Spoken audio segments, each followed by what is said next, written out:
both we are here for a purpose of a webinar on time management. और specially ये जो time management webinar हमने रखा है that is for batches 7, 8, 9. Reason being ये 3 batches हैं जो जनरल थोड़े से लेट स्टार्ट हुए हैं as compare to other batches. आपको भी पता है ओरिएंटेशन में भी ये बात बताई गई थी कि थोड़ा सा सिलेबस का जो फ्लो है वो इन बैचेस में फास्ट रहेगा. और आपने ये भी देखा होगा कि as compare to other batches आपकी जो नंबर ऑफ क्लासेस हैं पर वीक वो भी इंक्रीज्ड हैं. जैसे 7 की टोटल 12 क्लासेस हो रही हैं, 8 वालों की भी टोटल 12 या किसी किसी वीक में 15 हो रही हैं, 9 वालों की भी किसी किसी वीक में 14 या 15 क्लासेस चल रही हैं. और एक आध क्लास हम आगे भी प्लान कर रहे हैं कि कभी कभी इसको जिससे वेकेशंस वगैरह पड़ेंगी, जैसे आसो नेशनल हॉलीडे है उस पर हम क्लासेस तो नहीं कर सकते, लेकिन और जो टाइप की हमारे छुट्टियां पड़ती हैं जैसे नौवीं की पड़ेगी या कुछ और टाइप की पड़ेगी छुट्टियां उसमें प्लान करेंगे. पर्पस ये है कि पता अगर आपको लग रहा हो कि सर आप लोगों ने बैच लेट स्टार्ट किया और आप लोग अब चाह रहे हो कि हमारा सिलेबस खत्म कर दो, नहीं, पर्पस ये नहीं है. पर्पस ये है कि जो भी 11th में आप लोगों ने बैच लेट स्टार्ट किया, किसी ने 10th के रिजल्ट का वेट किया, किसी ने सोचा कि भाई थोड़े दिनों मस्ती कर लेते हैं, लॉकडाउन के मजे ले लेते हैं, जो भी रीजन रहा, एटलीस्ट ये सब चीजें हम 12th में कवर अप कर पाए कि हमारा जो 12th का सेशन है वो टाइमली स्टार्ट हो सारे बैचेस के साथ. क्योंकि अगर हमारा 12th का सिलेबस टाइमली स्टार्ट हो गया, जो कि हमारी टेंटेटिव डेट होती है 22 मार्च से 29 मार्च के बीच में, तो हम कंफर्टेबली 12th का सिलेबस खत्म कर पाएंगे with the last week of October और मिड ऑफ अक्टूबर. और फिर हमारे पास प्लेंटी ऑफ टाइम होगा फॉर 11th क्लास रिवीजन. मतलब हम जनरली क्या करते हैं, अभी ये पेंडेमिक के टाइमिंग में थोड़ा सा टाइम हम लोगों को ज्यादा मिल भी गया, एडवांटेज रही कि एग्जाम जो थे वो थोड़े से पोस्टपोन्ड हो गए. जनरली हमारा शेड्यूल क्या रहता है कि हम 12th सिलेबस खत्म होने के बाद जो 11th क्लास है उसका पूरा पैटर्न लेकर के एक लगभग महीना 40 डेज का एक प्लान बना लेते हैं और वो प्लान बच्चों को डिस्ट्रीब्यूट कर देते हैं कि भाई डे 1 पे आपके इन टॉपिक्स की ये क्लास होंगी, डे 2 पर ये होगी. तो बच्चों को भी पता होता है कि सपोज भाई मुझे फिजिक्स में मोशन या स्ट्रेट लाइन में डाउट है, मुझे फिजिक्स में रोटेशनल मोशन में डाउट है, केमिस्ट्री में एटॉमिक स्ट्रक्चर में डाउट है, आज मेरी इस टॉपिक की क्लास होने वाली है तो मैं यही वाली क्लास अटेंड करूं, बाकी टाइम में मैं अपनी सेल्फ प्रैक्टिस कर सकता हूं. वो ऑप्शनल होता है, जिसको जिस टॉपिक में वीकनेस है, जिसको जिस टॉपिक में डाउट है वो टॉपिक की क्लास अटेंड कर लो, बाकी अपने जो डाउट्स हैं वो डिस्कशन करो. सो बेसिकली अब जो ये लास्ट में कुछ दिन बचे हैं हमारे पास, जो टाइम की एक हमारे पास स्कैर्सिटी है, उस टाइम में इफेक्टिवली हमें अपनी स्टडीज को कैसे आगे बढ़ाना है कि हम 11th को इस स्टेज पर छोड़ें कि हमें रिवीजन से काम चल जाए. ऐसा ना हो कि हम 11th को इस स्टेज पे छोड़ दें कि सर अगले साल हमें 12th भी पढ़ना है और सर हमें 11th भी पढ़ना है. ये काम बिल्कुल नहीं करना. 11th को छोड़ना इसी स्टेज पर है कि 12th में हम उसका रिवीजन करें. लेकिन इस ड्यूरेशन में, ये जो कम टाइम बचा है, इतने ड्यूरेशन में हम इफेक्टिवली कैसे इस सिलेबस को अपने कवर अप करेंगे, किन किन चीजों पर फोकस करेंगे, किन किन चीजों को हम अभी थोड़ा सा बैकड्रॉप पे डाल सकते हैं, ये सारी बातें हम लोग यहाँ डिस्कस करेंगे. तो आप लोगों के संग एक पीपीटी मैं शेयर कर रहा हूं, just give me a second. और इस पीपीटी में कुछ बातें आपके मन की होंगी, कुछ बातें हमारे मन की होंगी, लेकिन सभी बच्चों से एक ही मेरा सजेशन, एडवाइस कह लो कि भाई आप इस इंटेंट के साथ इस वेबिनार को अटेंड करेंगे कि आपको करना है. अगर आप ये सोच रहे हो कि सर ये सब बातें ठीक हैं, कोई ऐसा तरीका बताओ कि जादू की छड़ी घुमाई और सर उससे कोई चमत्कार हो जाए, सो आई एम सॉरी, ऐसा नहीं हो सकता. करना आप ही को है. हम आपको गाइड कर सकते हैं, आपकी हेल्प कर सकते हैं, सिर्फ आपको उसको फॉलो करना है और फॉलो भी वैसे जैसे हम लोग आपको गाइड करेंगे. हाँ, बिलीव मी, और मैं और सर हम दोनों इस बात पे एग्री भी करते हैं कि भाई बच्चों को पूरा टाइम हमें देना चाहिए और वो आपको मिलेगा भी. तो इसलिए बहुत ध्यान से सारी बातें आप लोग सुनना. अगर पॉसिबल हो तो एक पेन और पेपर ले लो, जो इंपॉर्टेंट पॉइंट्स होंगे वो आप उसमें लिखते जाना. तो अगर मैं आप लोगों के पूरे टाइम को, पूरे दिन के टाइम को डिवाइड करूं तो आपके पास बेसिकली 3 काम हैं. स्कूल की क्लासेस, माई टीवी के कुछ की ऑफलाइन चल रही हो, कुछ की ऑनलाइन हो या हाइब्रिड पर हो। इंस्टीट्यूट क्लासेस, ये अभी आपकी ऑल्टरनेट हाइब्रिड ऑनलाइन ऑफलाइन चल रही हैं। कोशिश पूरी है कि धीरे धीरे आपके ऑफलाइन के डेज बढ़ाए जाएं, और वो कोशिश कर भी रहे हैं हम लोग कि जो आपके ऑनलाइन वाले वीक्स हैं उसमें 1 दिन या 2 दिन आपको हाइब्रिड मोड पर क्लासेस दी जाएं। बाकी टाइम आपका होम या आपका लेजर टाइम, ये 3 आपके मेन पार्ट्स हैं जिसमें आपके फुल डे के 24 आवर्स डिवाइडेड हैं, और इसी में कहीं ना कहीं बीच बीच में आपका टाइम सीप कर जाता है, बीच बीच में टाइम फिसल जाता है। उसी के बारे में हम लोग बेसिकली बात करेंगे। तो सबसे पहले चलते हैं रिवर्स कैलकुलेशन पर, है ना। आप सोचोगे कि सर सुबह सुबह छुट्टी के दिन आप लोगों ने बुला लिया और अब आप बात करोगे हमसे पढ़ाई की, लिखाई की, ये करो वो करो, रात दिन एक कर दो। ऐसा कुछ नहीं करने जा रहे। तो सर आप करें शुरू इस पर बच्चों। Good morning students. सर ने कहा कि भाई रिवर्स क्या, देखो क्या है कि सबसे first of all we must know कि टाइम अवेलेबिलिटी क्या है आपके पास। भाई हर एक के पास टाइम अवेलेबिलिटी 24 आवर का है, एग्री करेंगे इस बात से। लेकिन उसी 24 आवर को कोई बच्चा यूज करके टॉपर बन जाता है, और कोई बच्चा यूज भी करता है, मैं ये नहीं कहता कि नहीं एफर्ट लगाता, यूज भी करता है, इवन देन उसकी परफॉर्मेंस अप टू मार्क नहीं रहती। क्या रीजन है? हम इन पूरे वेबिनार में मैं और अंकित सर मिलकर के कोशिश करेंगे कि जो एक बच्चे को प्रॉब्लम आती है, what are the problems with a student, कि सर मैं एग्जाम के रात में भूल गया, एग्जाम आते ही सर डर लगने लगता है, एक फियर फैक्टर, ठीक है, चीजें सर मैं जल्दी भूल जाता हूं। तो हम इन सारी चीजों का, कॉन्फिडेंस नहीं आता, मैं कॉन्सेंट्रेट नहीं कर पाता, डिस्ट्रैक्शन ज्यादा है, आई विल ट्राई कि मैं इन सारी चीजों का सॉल्यूशन आपको एक सिंगल पॉइंट पे दे पाऊं बाय दिस वेबिनार। और लास्ट में हमारा एक ओपन सेशन भी होगा। इन दिस ओपन सेशन आप अपने सारे क्वेरीज को क्लियर कर सकते हैं, आपके पढ़ने का तरीका, ये सारी चीजें द एंटायर, ये जो हमारा टाइम मैनेजमेंट है, एक तरह से देखा जाए तो यहाँ पे मैं आपकी एफिशिएंसी इंक्रीज करने की बात करूंगा कि हाउ मैनेजिंग योर टाइम, आप अपनी एफिशिएंसी को मल्टीपल टाइम्स इंक्रीज कर सकते हैं। मतलब मैं आपका टाइमिंग इंक्रीज करने के बदले मैं आपका टाइम डिक्रीज करने की कोशिश करूंगा कि आपको पढ़ने का टाइमिंग आपका डिक्रीज हो जाए और आपकी परफॉर्मेंस इंप्रूव हो जाए। That is the enhancement of efficiency. तो हम यहाँ से अब पहले टाइम की बात करें कि भाई देखो मेरे पास जो अवेलेबल टाइम है 24 आवर, और जैसा कि अंकित सर ने बताया कि भाई इसके 3 पार्ट हैं। एक आपका स्कूल में एक मेजर चंक आपका बीतता है, इंस्टीट्यूट में बीतता है, और फिर आपका जो लेजर टाइम होता है जिसमें सोना, खाना, पीना, एवरीथिंग। अब सवाल यही उठता है, बच्चे कहते हैं सर हमारे पास तो टाइम ही नहीं है, टाइम बचता ही नहीं है, तो मैं क्या कर रहा हूं? और for any such type of activities when you are facing some problem, you should do reverse calculation. हम चाहे फाइनेंशियल मैनेजमेंट करें या टाइम मैनेजमेंट करें या किसी भी तरह के मैनेजमेंट की बात होती है, तो वहां पे जो इंपॉर्टेंट टूल होता है that is the reverse calculation. अब आपने सामने है, तो सबसे पहले जैसा कि अंकित सर ने बोला कि भाई हम आपके मन की बात करेंगे, हम अपने मन की बात तो नहीं करने वाले।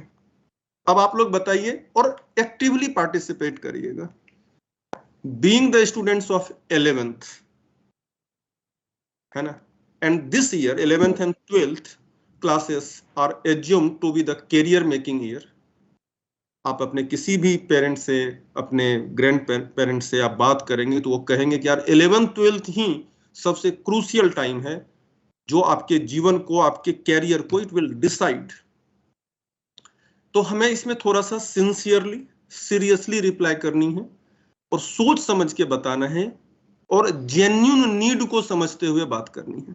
मेरा पहला क्वेश्चन है कि भाई आपको सोने के लिए सबसे पहली नीड है कि भाई आपको कितने घंटे सोने के लिए दे दें कि आप हैप्पी रहें, खुश रहें, हेल्दी भी रहें? बताइए बच्चे। 7 hours. दैट्स गुड कि भाई हमारे पास मेजर बच्चे ने ऑनेस्ट रिप्लाई किया 7 आवर्स। और देखो कई बच्चों ने रिप्लाई नहीं किया, उनके मन में चल रहा होगा कि सर 8 आवर्स मिल जाता तो बेहतर होता। वो भी मिलेगा। है ना।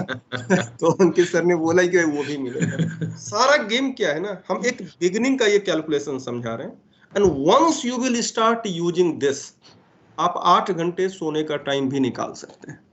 तो मैं एज्यूम कर रहा हूं कि average 7 hour sleeping is more than sufficient, और इस 7 आवर स्लीपिंग के लिए मैंने आपको टाइम दिया। नेक्स्ट, अब आपको बेटा, हर इंसान की अपनी नेचुरल नीड होती है, लंच करने हैं, डिनर करने हैं, भाई ब्रेकफास्ट चाहिए, है ना, to obey the call of nature है, ठीक है। इन सारी चीजों को अगर आप देखेंगे, यानी इसमें मैं एंटरटेनमेंट सब नहीं काउंट कर रहा, just lunch, dinner, breakfast and bath and all, बताइए कितने टाइम में आपका ये सारे काम निबट जाएंगे? 3 आवर। 3 आवर बहुत ज्यादा, 2 आवर्स। 3 आवर ज्यादा है बेटा। 2 आवर्स। भाई ऐसा क्या खाने में खाओगे लंच डिनर में कि भाई, और 2 घंटे बेटा सफिशियंट है, उससे ज्यादा नहीं लगना है, है ना। आप इसमें, मैंने पहले ही बोला ना आपको, हाँ, ये आप अगर चाहो तो इसको रिड्यूस करके कम भी कर सकते हो, वो ज्यादा नहीं हो सकता, ठीक है। तो चलिए मैं 2 आवर्स फिर भी काउंट करता हूँ, तो 7 आवर्स प्लस 2 आवर्स 9 आवर्स हो गए। अब टू स्टे फिट, एक हेल्दी लाइफ स्टाइल के लिए बहुत जरूरी है कि मस्ट बी फिजिकली एक्टिव, और फिजिकली एक्टिव के लिए you should go for running, cycling and all, ठीक है। तो भाई आपको फिजिकल फिट रहने के लिए बताइए कितना, 1 घंटा, क्योंकि बेटा देखो आपका बैच बाद का है, थोड़ा आपने बिगनिंग में मस्ती कर रखा है, और फिर भी मैं 11th-12th के बच्चों के लिए मेरा 1 आवर का है timing for the physical activity, ठीक है। यानी आप आधे घंटे मॉर्निंग में, आधे घंटे इवनिंग में, आप जैसा डिवीजन करिए। और चूंकि भाई हम थकते हैं काम करके, तो हम 2 तरीके से एनर्जी को गेन करते हैं, एक सोने से और दूसरा थोड़ा सा एंटरटेनमेंट से। हम थोड़ा सा अपने मम्मी पापा के साथ बैठ के 5 मिनट बातें कर लिया, हम 10 मिनट दादा दादी के साथ थोड़े से खेल लिए, या फिर आधे घंटे टेलीविजन भी देख लिए। All activities, it is the part of the entertainment. तो भाई 1 घंटे मैंने आपको एंटरटेनमेंट के लिए दिया, यानी देखो मेरे जैसा टीचर, अंकित सर जैसा टीचर मिलना ही नहीं है भाई, हम सिर्फ आप ही लोगों के पसंद की बात कर रहे हैं। तो आप देखो कि 11 आवर्स से आपको मैंने 11 आवर्स वो दिए जिस टाइमिंग को लेकर के मैं कभी भी, मैं आपसे एक्सपेक्ट नहीं करूंगा कि आप पढ़ाई करिए, बिल्कुल नहीं एक्सपेक्ट करूंगा। ये आपका बिल्कुल मतलब प्योर आपका टाइम है, और प्योरली आप यूटिलाइज करेंगे। Now I have given you a chunk of 11 hours which can be utilized by you, and now it will be your decision कि आप इसे कैसे यूज करना पसंद करते हैं। कोई बच्चा 8 आवर सोना चाहता है, तो यार अपने डेली जो लंच डिनर का टाइमिंग है उसको थोड़ा सा रिड्यूस, 1 घंटा 1.25 घंटा सफिशियंट है, ठीक है भाई, वहां पे थोड़ा कट कर सकते हैं। आप अपने, मान लो आपको सोना ज्यादा पसंद है, तो आप एंटरटेनमेंट, टेलीविजन नहीं देखना। अब किसी को टेलीविजन ज्यादा देखना पसंद है, तो भाई चलो 6 घंटे सो लीजिए, 6 घंटे सफिशियंट होता है, सोने में कोई दिक्कत है नहीं। भाई आपने 15 minute physical activity, 45 minute, 40 minute sufficient है फिजिकल एक्टिविटी, यानी कि आप 11 आवर्स के चंक को थोड़े लेफ्ट राइट आप मूव करा सकते हैं, इट्स योर चॉइस, उसमें हमें कोई रिस्ट्रिक्शन नहीं। अब हमारे पास बच गए 13 आवर्स, और यहां तक का जो टाइमिंग मैंने दिया, बताइए आपको सफिशियंट टाइमिंग हमने दिया या नहीं दिया, ऑनेस्टली बोलिएगा।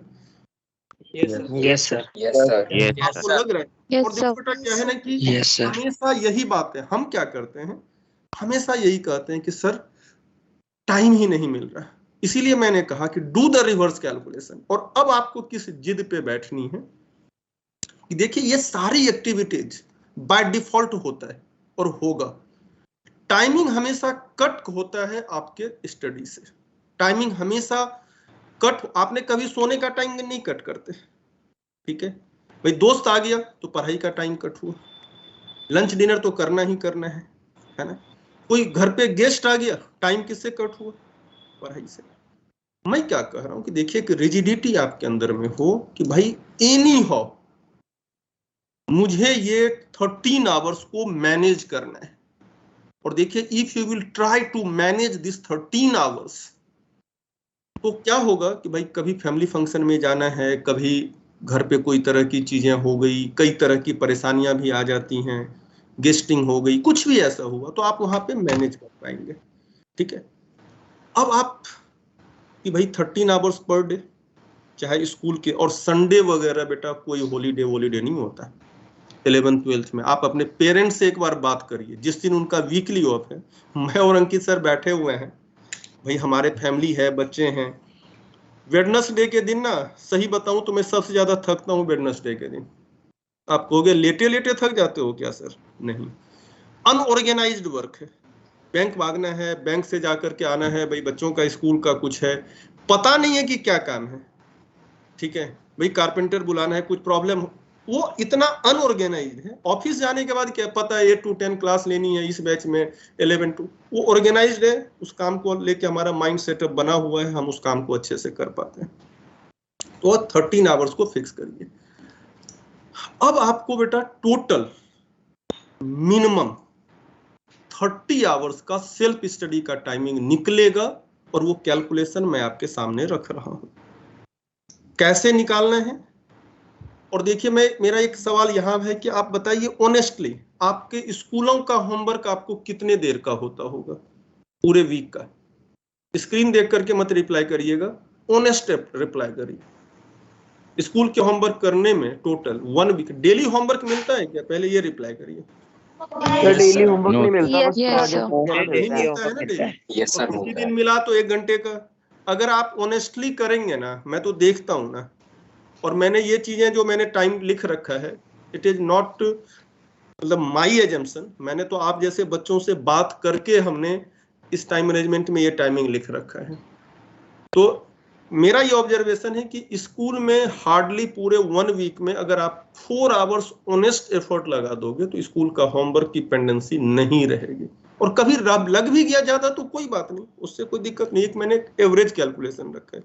और आप इस बात से एग्री करेंगे बच्चे? यस। अब मेरे पास क्या बच गया? 26 आवर्स। 26 मिनिमम, ये मैं बता रहा हूं। और देखिए उसका कैलकुलेशन अब हम देखते हैं। आपके पास में देखिए सिंपल कैलकुलेशन आपने बिठा लिया, भाई 13 आवर्स आपको पढ़ने हैं। कैसे पढ़ने हैं? स्कूल भी है, आकाश भी है, तो भाई 6 घंटे स्कूल हो गया, मान लीजिए 2 घंटे या 3 घंटे आकाश हो गया, तो भी 4 घंटे आपको मिलता है पढ़ने के लिए। स्कूल है, आकाश नहीं है, उस दिन भाई आप मतलब 6 से 7 घंटे लगा सकते हैं एफर्ट। मैं हमेशा माइनस साइड पे ही चल रहा हूं। स्कूल नहीं है, आकाश की 2 घंटे या 3 घंटे की क्लास है, 9 घंटे 10 घंटे। आज सैटरडे है ना तो आकाश की क्लास है ना स्कूल की क्लास है। कायदे से आज के दिन में बैठ करके आपको, ये तो वेबिनार आज हो गया, बैठ करके जितनी पेंडेंसी थी, जहां जहां कमी थी, ये नहीं कि आज 12 बजे सो के उठे फिर हम दूसरे कामों में लग गए, वो चीजें नहीं होनी चाहिए बेटा, अगर आपको अपना कैरियर बनाना है तो। ठीक है, और मैं सारे क्वेश्चन का मैं रिप्लाई करूंगा 1 by 1। आप अभी वेट करिए, आप मेरी बात को सिर्फ सुनिए। मैं आपको लास्ट मोमेंट में, आप चाहे 1 घंटा लगे, सारे डाउट्स क्लियर करके ही मैं और अंकित सर उठेंगे यहाँ से, बिलीव में। ठीक है, तो इन चीजों को समझिए कि भाई आपका टाइमिंग का, यानी पहले तो आपके अंदर एक रिजिडिटी हो कि यार मुझे 13 आवर्स पूरा करना है। 11 आवर्स तो बाय डिफॉल्ट निकलता है, हो उल्टा प्रोसेस रहे। ठीक है, आपकी रिजिडिटी उधर की तरफ होती है कि मुझे तो इतना घंटे सोने ही है, इतने घंटे खेलनी ही, वो तो बाय डिफॉल्ट है। वो तो बाथरूम जाना है तो जाना है भाई, वो कट नहीं हो सकता। सोना है तो सोना है, वो कट नहीं होता। इसलिए मैं क्या करूं कि आपका फोकस ये हो कि पूरे दिन में आपने काउंट कर रखिए कि यार मैंने पढ़ा या नहीं पढ़ा। और रात में सोने से पहले अपने आप से एक सवाल मिरर के सामने खड़े होकर के कि क्या मेरा एंटायर टाइम प्रोडक्टिव बीता या नहीं बीता। टाइमिंग मेरे 13 आवर्स 12 आवर्स टू 13 आवर्स निकले या नहीं निकले। नहीं निकले तो फील डिमोरलाइज, और from next day be more honest. मैं हर बच्चे को ये कहता हूं कि भाई आप ऑनेस्ट बनिए, मेरे लिए मत बनिए, पेरेंट्स के लिए मत बनिए, अपने आप के लिए ऑनेस्ट बन जाइए, आपका कैरियर संवर जाएगा। ठीक है, तो ये चीजें हो गई कि भाई आपका। अब सबसे बड़ा चैलेंज बच्चों के साथ जो आता है कि अब इसकी प्लानिंग एंड एग्जीक्यूशन। आपके सामने स्क्रीन पे 3 क्वेश्चन हैं, when to study, what to study and how to study। ठीक है, बिफोर दिस मैं आपको एक चीज बता दूं कि आपके पढ़ने का पोस्चर हमेशा कोशिश करिए चेयर टेबल पे बैठ के पढ़ने का। अगर आप सोफे पे लेट करके पढ़ते हैं तो वो बेकार है पढ़ना। कभी ठीक है थक गए हैं तो एक बार बीच में 2 मिनट का लेट गए, वो सारी चीजें होनी चाहिए। अब ये जो आपके सामने स्क्रीन पे क्वेश्चन है when to study, what to study and how to study, मेरा व्हेन टू स्टडी से कतई मतलब नहीं है कि आप मॉर्निंग में पढ़िए, रात में पढ़िए, दोपहर में पढ़िए। It's your choice, it is totally your choice, your biological clock. There are lots of the students who prefer to study in late night, there are many students who prefer to study in early morning। ये आपका अपना biological clock है। yes, if you will ask me sir what is the right timing to study, then my preferred choice will be early in the morning, because late night पढ़ना beginning में 2-4 दिन तो आपको energy देगा, धीरे धीरे आप लेथार्जिक हो जाते हैं, हेल्थ इशू शुरू हो जाता है। अभी आप यंग हैं, आपको डायरेक्टली पता नहीं चलता, लेकिन क्या होता है इंडाइजेशन और धीरे धीरे आपको मतलब ड्यूरेशन ऑफ स्लीपिंग आपका इंक्रीज होता चला जाता है और बहुत बेहतर आउटकम नहीं आता। So the my preferred choice है कि आप अर्ली इन द मॉर्निंग पढ़ना प्रीफर करिए। फिर भी अगर रात में लेट नाइट आप पढ़ते भी हैं तो भी आपका एक फिक्स रूटीन हो कि भाई कितने बजे मैं सो जाऊंगा, कितने बजे मैं उठ जाऊंगा। आ रही बात समझ में बच्चे? अब मेरा यहाँ पे इस टाइमिंग को लेकर आपका अपना जो बायोलॉजिकल क्लॉक अलाउ करता है फॉलो दैट। अब मेरा यहाँ पे व्हेन टू स्टडी, मेरा यहाँ व्हेन टू स्टडी से मतलब है कि भाई जब आप क्लासरूम में, अभी मैं आपके सामने अंकित सर और हम आपके साथ डिस्कशन कर रहे हैं, अभी आप क्या एक्टिविटीज कर सकते हैं। योर पेरेंट्स आर अवेयर कि भाई बच्चा क्लास ले रहा है। अगर आप अपने कमरे से बाहर निकलकर इधर उधर घूमेंगे तो पेरेंट्स आपको डांटेंगे, बार बार टोकेंगे कि go to your chair table, आप क्लास में सुनो, टीचर्स को सुनो। तो देखिए, ना तो आपने मस्ती ही कर पाए और ना आपने मेरी बात सुन पाए। ये जो बच्चों के अंदर ये है ना, बच्चे कहते हैं लैक ऑफ कंसंट्रेशन, यही तो लैक ऑफ कंसंट्रेशन है कि आपने ना तो मेरी बात को सुना, ना तो आप टेलीविजन या घर के फैमिली के साथ इंगेज ही हो पाए इस टाइमिंग में। तो आप तो दोनों साइड से गए। तो बेटर ये है कि अभी आप अगर पढ़ रहे हैं तो इस टाइम पे कंप्लीटली फोकस्ड रहना है। यानी when your class is going on you should be focused. कोशिश, बच्चे किस मेंटालिटी के साथ पढ़ने बैठते हैं? इन जनरल मेंटालिटी ये होती है कि अभी तो टीचर्स जो पढ़ा रहे मैं नोट कर लूंगा, and when I will do self study I will revise this. आप अपने टाइम को डबल कर रहे हो। भाई क्यों? वो टाइम पे खेलेंगे ना, मम्मी पापा के साथ थोड़ी सी गॉसिपिंग कर लेंगे। हम अगर क्लासरूम में इस थॉट के साथ बैठे कि भाई जो फॉर्मूला टीचर्स ने पढ़ाया, जो कॉन्सेप्ट टीचर ने पढ़ाया वो मैं याद करके जाऊं, क्लास से बाहर जो मैं निकलूं उसको पूरा पूरा याद करके जाऊं। अब याद चाहे तो अगर आप फोकस्ड हैं तो कर सकते हैं। टाइम बेटा, क्लासरूम में कई बच्चे कहते हैं सर हम लिख ही नहीं पाते। आप इसलिए नहीं लिख पाते कि आप हर चीज कैलकुलेट करना चाहते हो नोटबुक में। भाई आप टीचर्स ने क्या किया, कैलकुलेशन में लिखा, इक्वेशन लिखने के बाद टीचर्स ने वहां पे न्यूमेरिकल डाटा डाला, 10 × 15 × जो भी है डिवाइडेड बाय 5 × 3, टीचर्स ने कैंसिल करके लिखा। आप कैंसिलेशन भी लिखते हो। कैंसिलेशन लिखने की क्या जरूरत है? हम तो डायरेक्ट आंसर लिख सकते हैं यार, बाद में कैलकुलेशन तो हम खुद भी कर सकते हैं। नहीं कर सकते क्या? कर सकते हैं, नहीं कर सकते? कर सकते। उस टाइमिंग पे, उस टाइमिंग में जो आपने कैलकुलेशन लिखने का जो टाइमिंग आपने बचाया, उस टाइमिंग में जो टीचर्स ने फॉर्मूला आपको पढ़ाया था या जो फॉर्मूला टीचर्स ने यूज किया, आप अगर उसको दोबारा देख लेंगे तो उसी समय चीजें याद हो गई। हमें क्लासरूम में क्या लिखना है ये पता होना चाहिए। मुझे क्लासरूम में फैक्टराइजेशन, फैक्टर का कैंसलेशन, वो सब लिखने की जरूरत नहीं है। अब सर ने लिखा 2 × सॉल्व करके 2 × 9 × 4 आया, अब आप वो भी लिख रहे।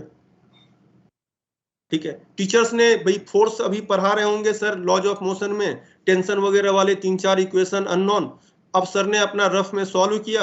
अब आप उस सॉल्यूशन भी। भाई आप 2 वेरिएबल का इक्वेशन, 3 वेरिएबल का एलिमिनेशन सब्स्टिट्यूशन से सब पता है, छोड़ दीजिए ना। वहां के बाद इक्वेशन लिखने के बाद आंसर आप लिख लीजिए, आप आगे सॉल्व कर लेना, घर पे दोबारा में सॉल्व कर लेना, कोई दिक्कत नहीं। आप टाइम ऐसे बचा सकते हैं और आप क्लासरूम में फोकस्ड हो सकते हैं। द फर्स्ट थिंग, क्लासरूम को मैंने क्या कहा ना, एकदम विथ दिस थॉट कि भाई जो टीचर्स ने पढ़ा दिया उसको हमें कंप्लीटली समझ करके निकलना है। और आप नोटिस करना, आपके नजर में जो बच्चा सबसे ज्यादा इंटेलिजेंट लगता है इवन इन योर क्लासरूम, तो आप ऑब्जर्व करेंगे कि वो बच्चा जब ब्रेक टाइमिंग में हो सकता है वो सबसे ज्यादा नॉटी हो, वो आपका लंच भी छीन के खा जाता होगा, आपके पानी की बोतल को फेंक देता होगा, आपके बुक्स को छिपा के रख देता होगा। लेकिन जब से ही टीचर क्लास में इन किया, आप नोटिस करना उस बच्चे को, वो कंप्लीटली फोकस्ड हो जाता है। दैट्स व्हाई मैंने क्या कहा कि व्हेन टू स्टडी, चाहे आपकी स्कूल की क्लासरूम चले या आकाश की, उस समय तो बिल्कुल complete focus, and you have to do self study also. वो बातें हम अभी बताएंगे। अब व्हेन टू स्टडी के बाद आता है व्हाट टू स्टडी। एक बार सर आगे करना। अब हमारा पढ़ने का तरीका क्या है? आपके सामने स्क्रीन पे सर पैसिव स्टडी आया, आगे करना सर एक बार। एक्टिव स्टडी, आप इस डेफिनेशन को पहले ध्यान से रीड करिए और आप ऑब्जर्व करिए कि व्हाट्स योर वे, आपकी स्टडी पैसिव है या फिर एक्टिव है। कितने बच्चों को लग रहा है कि सर उनकी स्टडी एक्टिव है? स्टूडेंट्स, एक्टिव स्टडी कितने बच्चों को लग रही है? एक बच्चे ने हाथ उठाया अभी, एक या दो बच्चे बोल पा रहे हैं, ठीक है। देखिए इन जनरल मैं आपसे ये कहता हूं कि मेजर बच्चों की जो स्टडी का तरीका है पैसिव है, आप एक्सेप्ट करें या ना करें। देखिए क्या है कि भाई पैसिव स्टडी को मैं जब डिटेल बताऊंगा तो आपके हैंड डाउन होने शुरू हो जाएंगे और आप रियलाइज करेंगे कि आपकी स्टडी पैसिव स्टडी है। पैसिव स्टडी में लिखा हुआ है कि notes before thoughts, revision with vision without provocation of mind. Active study में कहता है कि thoughts before notes, revision with provocation of mind and vision both. यानी अब आप अगर नीचे के लाइन को रीड करेंगे, reduces time to revise and eventually builds self confidence. अब मेरी बात को ध्यान से सुनिए, मैंने क्या कहा? How to study. When to study मैंने समझाया आपको, मैंने कहा how to study. How to study में जैसे मान लो कि आज मॉर्निंग में आपके स्कूल की क्लास होती, स्कूल के बाद आपके आकाश की क्लास होती, तो फिर आज आप क्या पढ़ेंगे? क्या पढ़ेंगे? आकाश से पढ़ेंगे। क्या चीज? इंस्टीट्यूट की पढ़ेंगे, रिवाइज करेंगे, नोट्स को रिवाइज करिएगा। देखिए नोट्स को रिवाइज करते हुए जनरली एक तो 30% बच्चे कहते हैं कि सर मेरा जो सब्जेक्ट वीक है मैं वो पढ़ूंगा। कुछ बच्चे एट रेंडम रिप्लाई करते हैं सर मैथ पढ़ लूंगा, ठीक है। 50% बच्चे रिप्लाई करते हैं कि जो आज टीचर्स ने पढ़ाया मैं उसको रिवाइज करूंगा। देखिए होना वही चाहिए कि चाहे स्कूल में या आकाश में जो चीजें आज पढ़ाई गई उसको रिवीजन करके ही सोना है, ये टेंडेंसी डेवलप करी। अब यहां पर भी ये बात डिपेंड करता है भाई पढ़ते कैसे, जो मैंने बार बार फोकस कर रहा हूं कि हाउ टू स्टडी। तो मैंने पहले कहा कि बच्चे ने क्या किया, नोट्स ओपन किया, चूंकि उसको 50% बातें याद है तो उनको लगता है कि यार उनको तो चीजें पढ़ी हुई हैं। वो क्या होता है कि धीरे धीरे with in 2 minute, with in 3 minute वो डिस्ट्रैक्ट होता है और ध्यान उसका गेम पे कहीं और चला जाता है, पर आपने पढ़ा नहीं। आपने उसको, जिसको बोलते हैं कि भाई अपने माइंड में, अपनी लैंग्वेज में जो टीचर्स ने पढ़ाया, दैट वाज टीचर्स थॉट। चाहे उन्होंने भी किसी बुक से निकाल करके किसी फिजिसिस्ट के थॉट्स को आपके सामने रखा और उन्होंने उसे अपनी लैंग्वेज में आपको समझाया। जब तक आपने उनको सुना है तब तक वो आपकी थॉट नहीं है। ठीक है, जब टीचर्स के थॉट को आपने अपने लैंग्वेज में अपने तरीके से समझ करके रख लिया, then it's your thought and you will never forget this. बच्चा जो कहते हैं ना भूल गए, भूले इसलिए कि जो पढ़ाई आपने किया वो आपकी अपनी थॉट में डेवलप नहीं हुआ। तो अपनी थॉट में कैसे हम डेवलप कर सकते हैं, हम उस चीज को समझने की कोशिश करते हैं। तो आपको क्या करना चाहिए कि जो टीचर्स ने नोटबुक पढ़ा दिया उसको आप साइड में रखिए, open your rough copy, rough copy open करिए एंड स्टार्ट रिकॉलिंग। मैं क्यों कह रहा हूं रिकॉल करना, मैंने रिवीजन नहीं बोला, अभी आगे मैं बताऊंगा ट्रिपल आर। ठीक है, एक बार सर स्क्रीन आगे कर देना।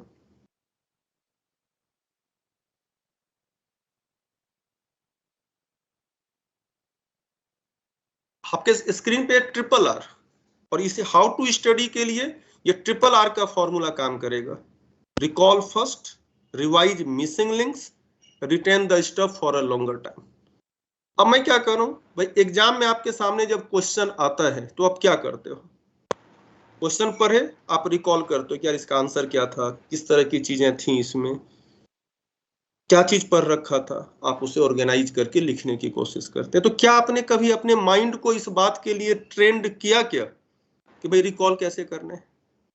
तो मैं यही कर रहा हूं कि आप अपने आप को हैबिट में लेके आइए कि हाउ टू रिकॉल। इसलिए मैं रिवाइज करने में आपका कंसंट्रेशन टूटता है। तो मैंने क्या कहा, रफ कॉपी ओपन करिए, लिखना स्टार्ट करिए कि चाहे XYZ जिस भी टीचर ने आज क्लास में एंटर करने से लेकर के एग्जिट तक क्या क्या पॉइंट्स बोले, बुलेट पॉइंट्स में दिस दैट वाज वेयर लिखने की जरूरत नहीं है, क्या क्या फॉर्मूला लिखवाए, कोशिश करिए रिकॉल करने का, सोच करके और सर ने क्या बोला था, और सर ने क्या बोला था। Moment will come when you will be saturated. अब आपको लगेगा कि यार मुझे कुछ याद नहीं आ रहा है, देन क्या करिए, ओपन योर कॉपी और आप देखिए कि आप क्या चीज नहीं पढ़ पा रहे हैं, आप क्या चीज नहीं रिकॉल कर पा रहे हैं। Then compare with your copy, आप उसको एक बार पढ़िए, और जो टीचर्स ने चाहे 2 न्यूमेरिकल क्वेश्चन कराया हो या 1 न्यूमेरिकल क्वेश्चन कराया हो, आप उसको कर लीजिए सॉल्व खुद से। अगर आपने इतना कर दिया ना, तो देखिए सबसे पहली बात आएगी कि भाई रिटेंशन आपकी शानदार हो जाएगी। ठीक है, आपको लंबे समय तक रिटेंशन रहेगी, चूंकि आप सिर्फ मिसिंग लिंक्स को ही रिवाइज कर रहे हैं, इसलिए आपका टाइम जल्दी रिवीजन होगा, डिस्ट्रैक्शन नहीं होगा। आई बात समझ में? Yes sir. तो देखो मैंने यहाँ पे 3 बातें कहा कि when to study, classroom and self study, what to study जो आज पढ़ाया गया उसको आपको पढ़ना है पहले, एंड हाउ टू स्टडी वो मैंने कहा कि रिकॉल, रिवीजन एंड रिटेंशन। ये तीनों चीज जब आप कंबाइन कर देंगे, आपने जब देखिए ना, जब आपने टीचर्स की चीजों को रिवाइज कर लिया तो पहला जो बेनिफिट होगा कि नेक्स्ट क्लास में आपका टीचर्स के साथ एक कंटिन्यूटी बनी रहेगी। आपको ऐसा नहीं लगेगा कि सर क्या पढ़ाए जा रहे हैं, ऐसा लगेगा क्या? जबकि अगर आपने ढंग से रिवीजन नहीं किया तो आपको लगेगा कि यार मतलब मैं तो भूल रहा हूं, फायदा ही नहीं होगा। और उसके बाद टाइम बचा, रिकॉल करने के बाद अगर टाइम बचा तो यू विल डू प्रैक्टिस। और आप देखिए जनरली 2 घंटे के लेक्चर में हम लोगों का, अंकित सर का, सबका ऑब्जर्वेशन है, 2 घंटे का लेक्चर अगर हम आकाश में डिलीवर करते हैं तो उसको इस प्रोसेस से रिवाइज करने में, रिकॉल करके रिवाइज करने में और वो न्यूमेरिकल क्वेश्चन को सॉल्व करने में हार्डली ½ एन आवर लगता है। अब आपको देखिए, मैं एक स्ट्रॉन्ग आपके सामने स्क्रीन पे एक क्वेश्चन है कि why you should revise, why you should recall, 30 hours plus 1 hour. मैं मैथ का टीचर हूं, अंकित सर फिजिक्स के हैं, 70% चीजें कॉमन ही होती है मैथ फिजिक्स में, भाई कैलकुलेशन पार्ट हम करते हैं सर। अब आप बताइए 30 आवर्स प्लस 1 आवर, एक 5 ईयर्स 6 ईयर्स का बच्चा भी 30 + 1 बताएगा, क्या आंसर आएगा भाई? सर 31। लेकिन हमारा आंसर कुछ और है, 60 आवर्स। अब आप कहोगे सर मैथ तो आपको आती नहीं, ऐसा है नहीं भाई, मैथ आती है और मैं प्रूव करूंगा। आप रिकॉल करिए कि आपका जो पहला चैप्टर फिनिश हुआ होगा या फिनिश होगा, या आपने 9th 10th में जो भी चैप्टर, एक एवरेज लेंथ का chapter, school teaching, tuition teaching या कोचिंग टीचिंग, और आपने जो उस पर सेल्फ स्टडी किया, प्रैक्टिस किया, उस पे बताइए कितना टाइम लगेगा ऑन एंड एवरेज। 30 आवर्स लगते हैं, ये कैलकुलेटेड है, आप काउंट करके देखिए। अभी अगर मैथ का पहला ही चैप्टर फंक्शन कम से कम 10 क्लास चला होगा, जबकि बाद के बैचेज हैं, तब भी और तब भी कंप्लीट नहीं हो पाता। उस 10 दिन का मतलब हो गया लगभग 15 डेज, और 15 डेज में आपने अगर घर पे 1 घंटा भी पर डे सेल्फ स्टडी किया होगा मैथ को, तो 30 आवर से ज्यादा लगेगा, कम नहीं लगेगा। Yes sir. अब आपने जितनी बातें सीख लिया आज, और आपने अब आगे बिल्कुल रिवीजन नहीं किया, 4 मंथ बाद बताइए ये इसका कितना पोर्शन आपको याद रहेगा? सर थोड़ा बहुत ही, बहुत कम।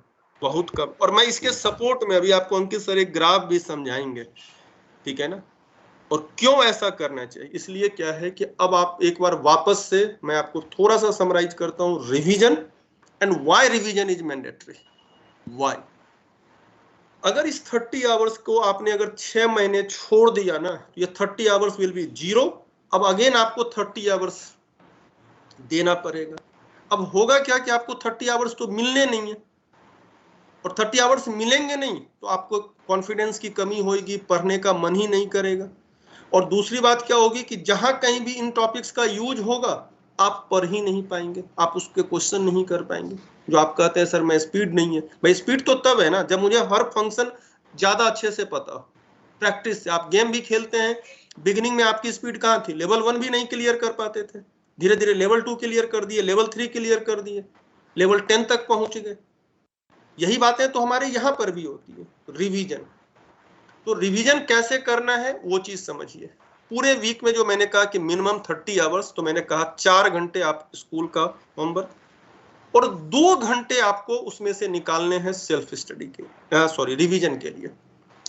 वीक में 3 दिन या जिस भी दिन आपको लगे, हाफ एन आवर के 3 स्लॉट बना लीजिए। एक मैथ के लिए, एक फिजिक्स के लिए, एक केमिस्ट्री के लिए, और एक हाफ एन आवर जो भी स्कूल के आपके एक्स्ट्रा सब्जेक्ट।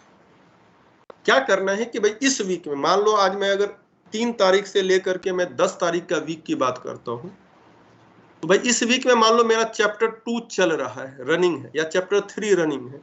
मैंने चैप्टर 3 के जितने क्वेश्चन कर पाए, जितना प्रोसेस हमने किया, और आधे घंटे निकाल करके मैंने चैप्टर 1 का अगर 5 क्वेश्चन कर दिया, या क्लासरूम में टीचर्स के नोट्स को पढ़ लिया, और फिर से नोट्स को पढ़ते हुए, या केमिस्ट्री में मान लो जो भी चैप्टर आपने एटॉमिक स्ट्रक्चर कंप्लीट हुआ होगा जो थ्योरेटिकल भी है, आपने अगर उसको रिकॉल करके, हमेशा मैं यही कहूंगा जहां रिवीजन करने सोचे कि भाई मैं मैथ का सेट्स रिवीजन करूंगा, open your rough copy, start writing, recalling कि सेट्स का डेफिनेशन सर ने ये बताया था, रिप्रेजेंटेशन क्या था, भाई किस तरीके से, कार्डिनलिटी क्या था, यूनियन क्या था, इंटरसेक्शन क्या था। आप अपने आप से पहले रिकॉल करिए, देन सी द कॉपी। एक बार आपने ऐसे कर लिया, दूसरी दफा आपने जब रिवीजन किया तो 15 क्या किया, 2 क्वेश्चन हमने कर लिए। मैं एक चीज को लेके बहुत रिजिड हूं कि नए चैप्टर के 2 क्वेश्चन कम कर लीजिए, चलेगा, लेकिन पुराने क्वेश्चन जो चैप्टर्स आपने कंप्लीट कर लिए हैं उसके रिवीजन मस्ट है। चाहे और टाइम टेबल फॉलो हो तो नहीं हो, रिवीजन का टाइम टेबल निश्चित फॉलो करिएगा, क्योंकि इसका जो मेजर फायदा होगा, at least what ever you have gained, वो आपको क्या होगा कि आपके पास पड़ा रहेगा, वो सेफ रहेगा, आपकी तिजोरी में बंद रहेगा। देखो हम घर में भी, गांव में भी पेरेंट्स भी बातें बताते हैं कि यार हम क्या कमाएंगे उस बहुत महत्वपूर्ण नहीं है, जो मैंने कमा लिया उसको मैं सेव करके रख लूं, दैट इज मोर इंपॉर्टेंट। इसलिए ये रूल बना लीजिए। और आप बच्चों का देखिए, मार्केट में बादाम खरीद के खा लेने से मेमोरी नहीं बढ़ती है, ये बात में, और मेडिसिन भी नहीं है मार्केट में मेमोरी बढ़ाने की। मेमोरी बढ़ाने का मेडिसिन ये है, रिवीजन। आपने अगर टाइमली, और इस चीज के सपोर्ट में भी अंकित सर आपको एक पूरा ग्राफ बताएंगे, और मैंने ये सारी बातें क्यों बताया, तो अभी आपके साथ सर एक ग्राफ डिस्कस करेंगे। उस ग्राफ को आप ध्यान से देखना। दैट ग्राफ इज कि हमारी माइंड कैसे वर्क करती है, कैसे हम चीजों को भूलते हैं, किस तरीके से। तो भाई जब हम अपने माइंड की फंक्शनिंग को सीख चुके, जान गए कि मेरा माइंड अच्छा ऐसा काम करता है, तो बेटर परफॉर्मेंस के लिए हमें इस चीज को फॉलो करना है। अंकित सर।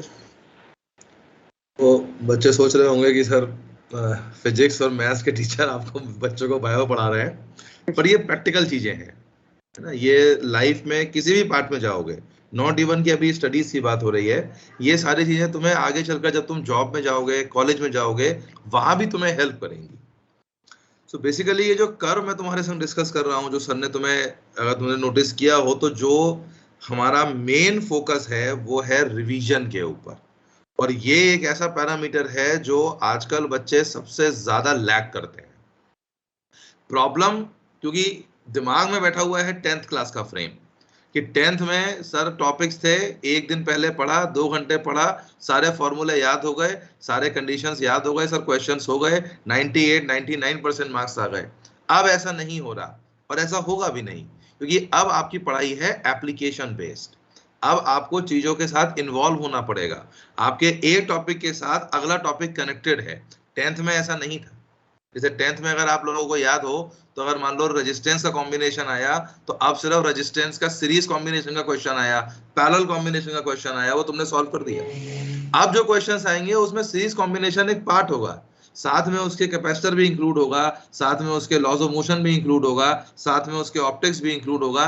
तो जब तक इन सारी चीजों को इन टोटल तुम्हारे माइंड में सारे कॉन्सेप्ट चीजें फ्रेश नहीं होंगी, आप क्वेश्चन को नहीं सोच पाओगे। तो ये जो मैं ग्राफ आपके सामने स्टार्ट कर रहा हूं, ये लगभग मैं स्टार्ट कर रहा हूं 80% से। इसका बेस ये है कि आप क्लास में बैठे हो, क्लास में आपकी अटेंटिवनेस है, आप चीजों को सुन रहे हो। तो जितनी चीजें आपको क्लास में पढ़ाई गई, ऑन एन एवरेज उसका 80% आप रिटेन कर पाओगे आफ्टर द क्लास। एक ह्यूमन साइकोलॉजी है ये। थोड़ा बहुत ये परसेंटेज अप एंड डाउन हो सकती है depending upon your concentration and your interest. मान लो किसी को लगा कि सर ये टॉपिक बहुत इंटरेस्टिंग लग रहा है मुझे, आपका अचानक से कॉन्सेंट्रेशन पूरा का पूरा उसमें आ गया, तो हो सकता है कि आपकी जो ये रिटेंशन वाला पॉइंट है, रिटेंशन वाली परसेंटेज है, वो थोड़ी सी इंक्रीज कर जाए। कुछ टॉपिक्स ऐसे होते हैं जो आप कहते हो बोरिंग लगते हैं।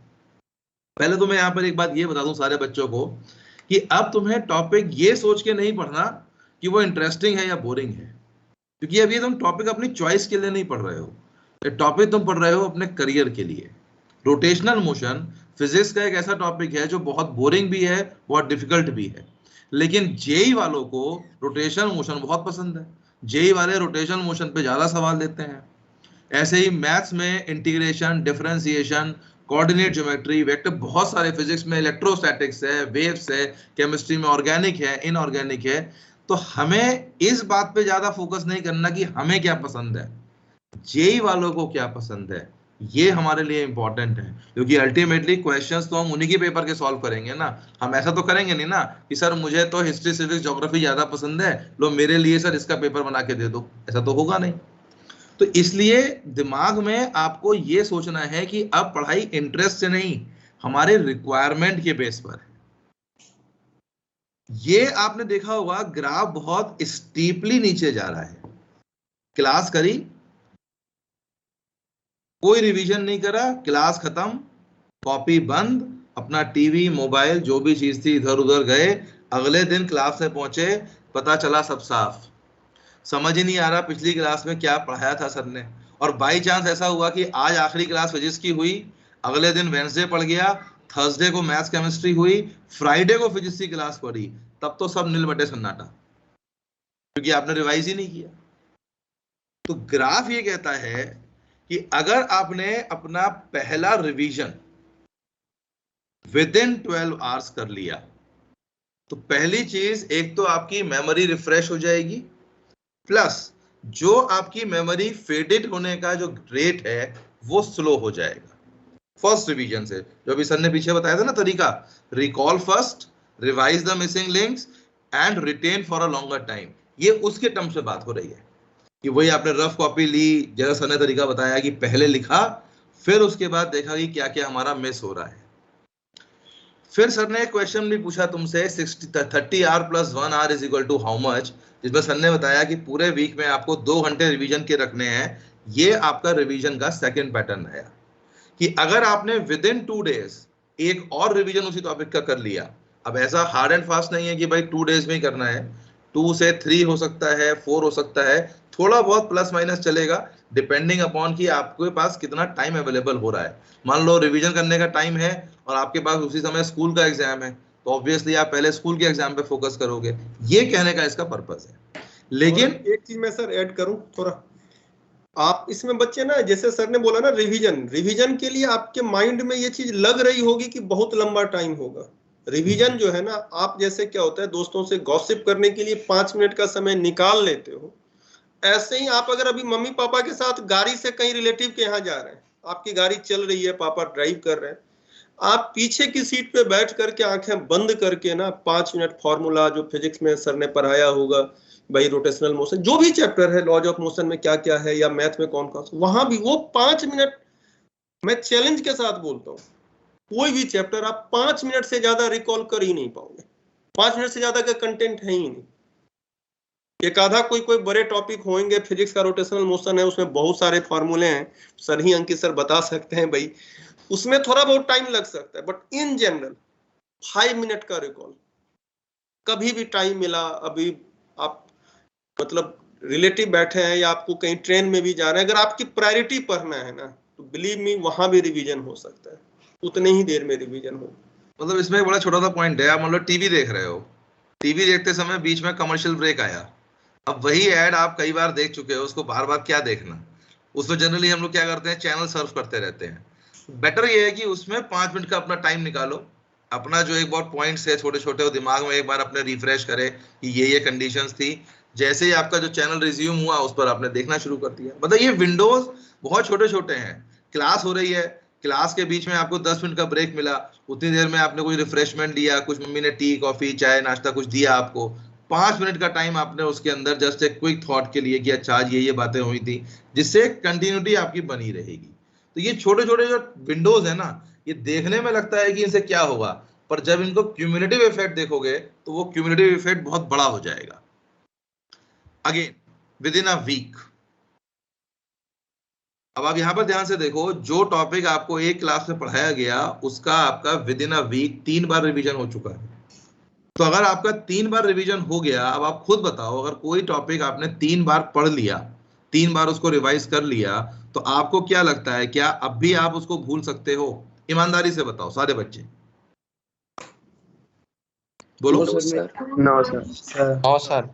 राइट? नो अब तुम्हें सर। ये भी समझ में आ रहा होगा कि सर हम जो भूलते हैं जनरली वही चीज भूलते हैं जिन्हें हम रिवाइज नहीं करते।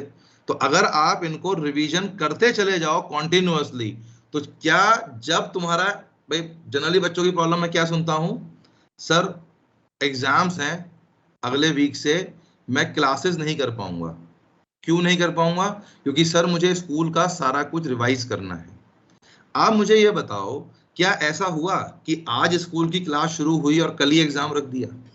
आपको पहले से उस पूरे सिलेबस का, या आकाश में भी आपके जो यूटीज हैं, एफटीज हैं, पूरे सिलेबस का आपको एक प्लानर दिया, सारी चीजें आपकी प्लान है। कई बार हो सकता है कि सब्जेक्ट में मान लो क्लासेस कम हुई, कोई टीचर बीमार हो गए, वो क्लासेस नहीं हो पाई, वो थोड़ा सा आगे पीछे, आई एग्री। लेकिन इन जनरल ऐसा तो कभी नहीं होता ना कि आज आपको पता चला हो कल एग्जाम है। तो अगर आप अपना एक रिवीजन का थॉरो प्लानिंग लेके चलो, और जैसे सर ने बोला कि भाई नए चैप्टर के भले ही 2 क्वेश्चन कम कर लो, लेकिन पुराने का रिवीजन मैंडेटरी है, तो क्या आपको लगता है कि आपकी परफॉर्मेंस या आपके जो मार्क्स हैं वो एग्जाम में इंप्रूव नहीं हो पाएंगे? ईमानदारी से बताना, ये मत सोचना कि सर लोग कह रहे हैं तो हमें हाँ भरनी है। कोई क्लास नहीं चल रही है, this is just a discussion. तुम्हें क्या फील हो रहा है, क्या तुम रिवीजन से इंप्रूवमेंट कर सकते हो या नहीं? Yes sir. कर सकते हैं। Yes sir. Yes sir. Yes sir. और सारे आप बच्चे बताओ। ग्राफ को देखो ध्यान से, इस ग्राफ में क्या है कि आपने 3 से 4 बार रिवीजन के बाद पूरे साल तक भी आपकी प्रिपरेशन 70 to 90% ऑलवेज रहेगी। आप देख रहे हैं लास्ट ग्राफ को देखिए, आप कभी भूलते ही नहीं है। 70 to 80% चीजें आपको याद रहती हैं, और यही चीज मिसिंग है। कई बार बच्चे मेरे पास आके बोलते हैं कि भाई सर आपने तो जो पढ़ाया मैं तो भूल जाता हूं, मैं तो मेहनत भी करता हूं, वो बच्चा सर कम पढ़ता है और फिर भी परफॉर्म करता है। द डिफरेंस इज दिस, वो बच्चा पढ़ते हुए खेलते हुए वो ग्राउंड पे खेल रहा है, और जब तक उसके आगे बॉल या फुटबॉल वॉलीबॉल जो भी खेल रहा है नहीं आ रहा है, उसके दिमाग में फॉर्मूला चल रहा है। जब तक हमारी सोच ऐसी नहीं होगी, आप देखिए पहली बार के रिवीजन में ये 0 हो गया, दूसरी बार रिवीजन किया तब भी वो 0 हो गया, लेकिन तीसरी दफा से 0 नहीं हो रहा है। तीसरी दफा रिवीजन किया अप्रोक्स 40% चीजें याद रहेंगी, 40 बार तो चौथी बार रिवीजन किया 60% के आसपास याद रही, पांचवी मतलब चौथी बार पांचवी बार होते होते ना हमेशा 80% से चीजें याद रहेंगी। और जिस दिन ये सिचुएशन हो गया, सबसे बड़ा फायदा कॉन्फिडेंस, आपको हमेशा लगेगा अरे मुझे तो चीजें याद है। दूसरी बात एनालाइजिंग कैपेसिटी, जो आप कहते हो सर मैं नया क्वेश्चन सोच ही नहीं पाता। भाई नया क्वेश्चन क्या होता है? 2-3 कॉन्सेप्ट का मिक्सचर होता है। आप पुराने कॉन्सेप्ट याद नहीं तो नए कहां से सोचोगे? तो आपकी एनालिसिस बढ़ जाती है। क्यों कहा जाता है? एक्सपीरियंस से, प्रैक्टिस से, अनुभव से एनालिसिस आपकी अच्छी हो जाती है। और बस उसके बाद फिर ना बेटा आगे के चैप्टर्स में ना आपकी आईक्यू इतनी अच्छी होने लगती है, पोटेंशियल एनर्जी आपकी काइनेटिक में ट्रांसफॉर्म हो चुकी होती है, आपको दिक्कत नहीं आती, चीजें आप बेहतर तरीके से समझ पाते हैं। इसलिए बिगिनिंग में तो बहुत एग्रेसिवली इसको फॉलो करिए, धीरे धीरे वो आपका हैबिट बन जाएगा, दिक्कत ही नहीं आएगी। ठीक है। और देखो इसमें तुम्हें बीच बीच में कई सारे ऐसे मौके जरूर मिलेंगे जिसमें तुम्हें लंबी लंबी वेकेशंस मिलेंगी। फॉर एग्जांपल अभी दिवाली ब्रेक आएगा, स्कूल का भी ब्रेक होगा और आकाश का भी ब्रेक होगा। मैं ये बिल्कुल नहीं कह रहा कि तुम फेस्टिवल मत सेलिब्रेट करो, बिल्कुल करो, लेकिन एक दिन अपना फेस्टिवल के लिए रखो, 2 दिन अपना फेस्टिवल के लिए रखो, बाकी टाइम अपना पहले से प्लान करो कि इस 2 दिन के अंदर 3 दिन के अंदर जो मुझे ये ब्रेक मिलेगा मैं इन चीजों के ऊपर फोकस करूंगा, इनको रिवाइज करूंगा। देखो एक बात समझो, मेन चीज है तुम्हारा इंटेंट। मैंने जैसे स्टार्टिंग में भी कहा कि तुम्हें अगर ये लग रहा है कि सर कुछ जादू की छड़ी दे दीजिए कि हम छड़ी घुमा दें और सारी चीजें हो जाएं, तो वो नहीं होने जा रहा। लेकिन अगर तुम्हारे अंदर ये इंटेंट है कि मुझे अपना करियर बनाना है, अपने करियर के लिए फोकस करना है, तो ये जो गाइडलाइंस तुम्हें बताई जा रही हैं, इन्हीं गाइडलाइंस को अगर तुमने फॉलो किया सिंसियरली, तो डेफिनेटली जो स्टार्टिंग में तुम्हें टाइम बताया था ना कि सर इतना टाइम तुम्हें सोने के लिए चाहिए, ये शुरुआत की प्रॉब्लम है। जैसे ही तुम्हारा माइंड इन चीजों के लिए ट्यून अप होगा, वैसे ही तुम आगे चलकर देखना जो रिवीजन तुम पहले मतलब 6 घंटे में कर पा रहे थे, वो रिवीजन तुम्हारा 4 घंटे में होना शुरू हो जाएगा। ऑटोमेटिकली तुम्हारा सोने का, खेलने कूदने का टाइम उसमें तुम्हारे पास बचने लगेगा। बट एक बार उस पॉइंट पे आने की जरूरत है, उस फ्लो में आने की जरूरत है। तो ये छोटे छोटे पॉइंट्स का चेंज अपने अंदर लाना शुरू करो आज ही से। अब आते हैं जो सबसे इस समय इंपॉर्टेंट कंसर्न है, खास तौर से लेट वाले बैचेस के लिए, कि देखो एक बात आप प्रैक्टिकली समझो कि अगर आपका बैच अगस्त में, सितंबर में स्टार्ट हुआ है और नवंबर में आपके फर्स्ट टर्म के एग्जाम्स होने हैं, तो ऑब्वियस सी बात है कोई भी ऐसा मैकेनिज्म नहीं है unless and until we run a crash course कि हम आपका सिलेबस खत्म कराएं, और उसको कराने से कोई बेनिफिट भी नहीं है। तो हमारा सजेशन ये है कि पहले आप फोकस करेंगे सिर्फ लेवल 1 यानी सेट 1, सेट 2 और एनसीईआरटी पर। मैंने ये बिल्कुल भी नहीं कहा कि टॉपिक में कुछ पढ़ाना कम किया जा रहा है। मैंने अभी लिखा है प्रायोरिटी, आपका जो मेन फोकस होना चाहिए वो अभी होना चाहिए सेट 2 और एनसीईआरटी। इससे फायदा क्या होगा? आपको सारे की कॉन्सेप्ट्स, सारे फॉर्मूले, सारे डेफिनेशंस, प्रॉपर्टीज, डेरिवेशन, जितनी सारी चीजें हैं वो सब आपके दिमाग में सेट हो जाएगा। इसके बाद अगर टाइम बचता है तो फिर आप स्टार्ट करो लेवल 2 में, और उसमें भी पहला फोकस सेक्शन ए, बी, सी और डी, ये आपका मेजर पोर्शन एग्जामिनेशन का कवर करेगा। देखो आप एक बात समझो, पढ़ाई करने के 2 तरीके हैं।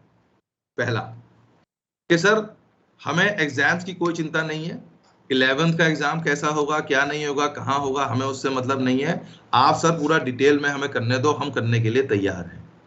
लेकिन उसमें आपका सिलेबस जाकर के खत्म होगा लेट, फिर वो इफेक्ट पड़ेगा 12th पर, फिर 12th का इफेक्ट पड़ेगा आगे जेई में।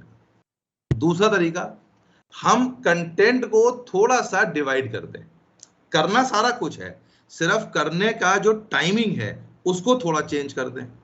अभी हम फोकस करें जेई मेन, एनसीईआरटी और जेई एडवांस के सिंगल चॉइस के ऊपर, और जो ये बचे हुए क्वेश्चंस हमारे रह गए जिसमें मोस्टली न्यूमेरिकल्स होते हैं, इंटीजर टाइप क्वेश्चंस होते हैं, इनको हम करें जिस समय मैंने आपसे बोला कि 12th के बाद हम पूरा 1 महीने का 1.5 महीने का 11th का रिवीजन का एक प्लान बनाते हैं। उस ड्यूरेशन में इफेक्टिवनेस बढ़ेगी, जब तुम्हारे दिमाग पे थोड़ा सा प्रेशर रिड्यूस होगा तो ऑब्वियसली तुम्हारा करने का जो इन्फ्लुएंस है वो इंक्रीज हो जाएगा। क्योंकि अभी तुम्हारे दिमाग में ये होगा कि सर मैंने एक चैप्टर पढ़ा, एक चैप्टर में सर सेट 2 भी करना है, सर एनसीईआरटी भी करनी है, सर ये भी करना है, सर इतना सारा मैं काम कैसे निपटाऊं। तो इन चीजों को थोड़ा सा बाइफ्रिकेट करो। बीच में जैसे अभी मान लो स्कूल के एग्जाम्स आप लोगों के ओवर होंगे, 12th शुरू होने के बीच में 20-25 डेज की जनरली विंडो बनती है। आप लोगों के बैच के केस में वो विंडो 15 डेज की बनेगी। उस 15 डेज के ड्यूरेशन में, 20 डेज के ड्यूरेशन में हम इन वाली क्लासेस को प्लान करेंगे कि जो 11th के चैप्टर्स हैं जो 12th में जरूरत है पहले उनका रिवीजन कराया जाए, उसके बाद जो चैप्टर्स बचेंगे उनका रिवीजन 12th के बाद कराया जाए। राइट? तो ये मतलब एक होता है ना हार्ड वर्क, एक होता है स्मार्ट वर्क। तो इस समय हमें जरूरत है स्मार्ट वर्क करने की। स्मार्ट वर्क है क्या? स्मार्ट वर्क भी हार्ड वर्क ही है, but hard work at right time, in right direction, in right way. तो बजाय इसके कि हम सारी चीजों को धक्का मार मार के चलते रहे कि नहीं ये भी करना है नहीं वो भी करना है, पता चला हो कुछ नहीं रहा। बेटर ये है मोमेंटम बनाए रखना है, चीजों को कवर अप करते चलो, बेसिक्स स्ट्रांग होंगे, एडवांस लेवल के क्वेश्चंस अपने आप होने शुरू हो जाएंगे, और थोड़ा सा उसको बाइफ्रिकेट कर दो। मैं आपको एक चीज बेटा ऐड कर दूं बच्चे कि भाई जो लेवल 1 है ना, अगर आप जेई मेंस के क्वेश्चन और जेई एडवांस के क्वेश्चन भी आप, मैं जेई एडवांस की बात कर रहा हूँ, 70-75% लेवल 1 का ही होता है। आईटी जेई जो फेमस है डिफिकल्टीज को लेकर के, ये हमारे मन का हुआ है, ठीक है ना, हमारे मन में ये बात बैठी हुई कि it is difficult. Actually IIT JEE में 20-25% क्वेश्चन ही डिफिकल्ट होता है।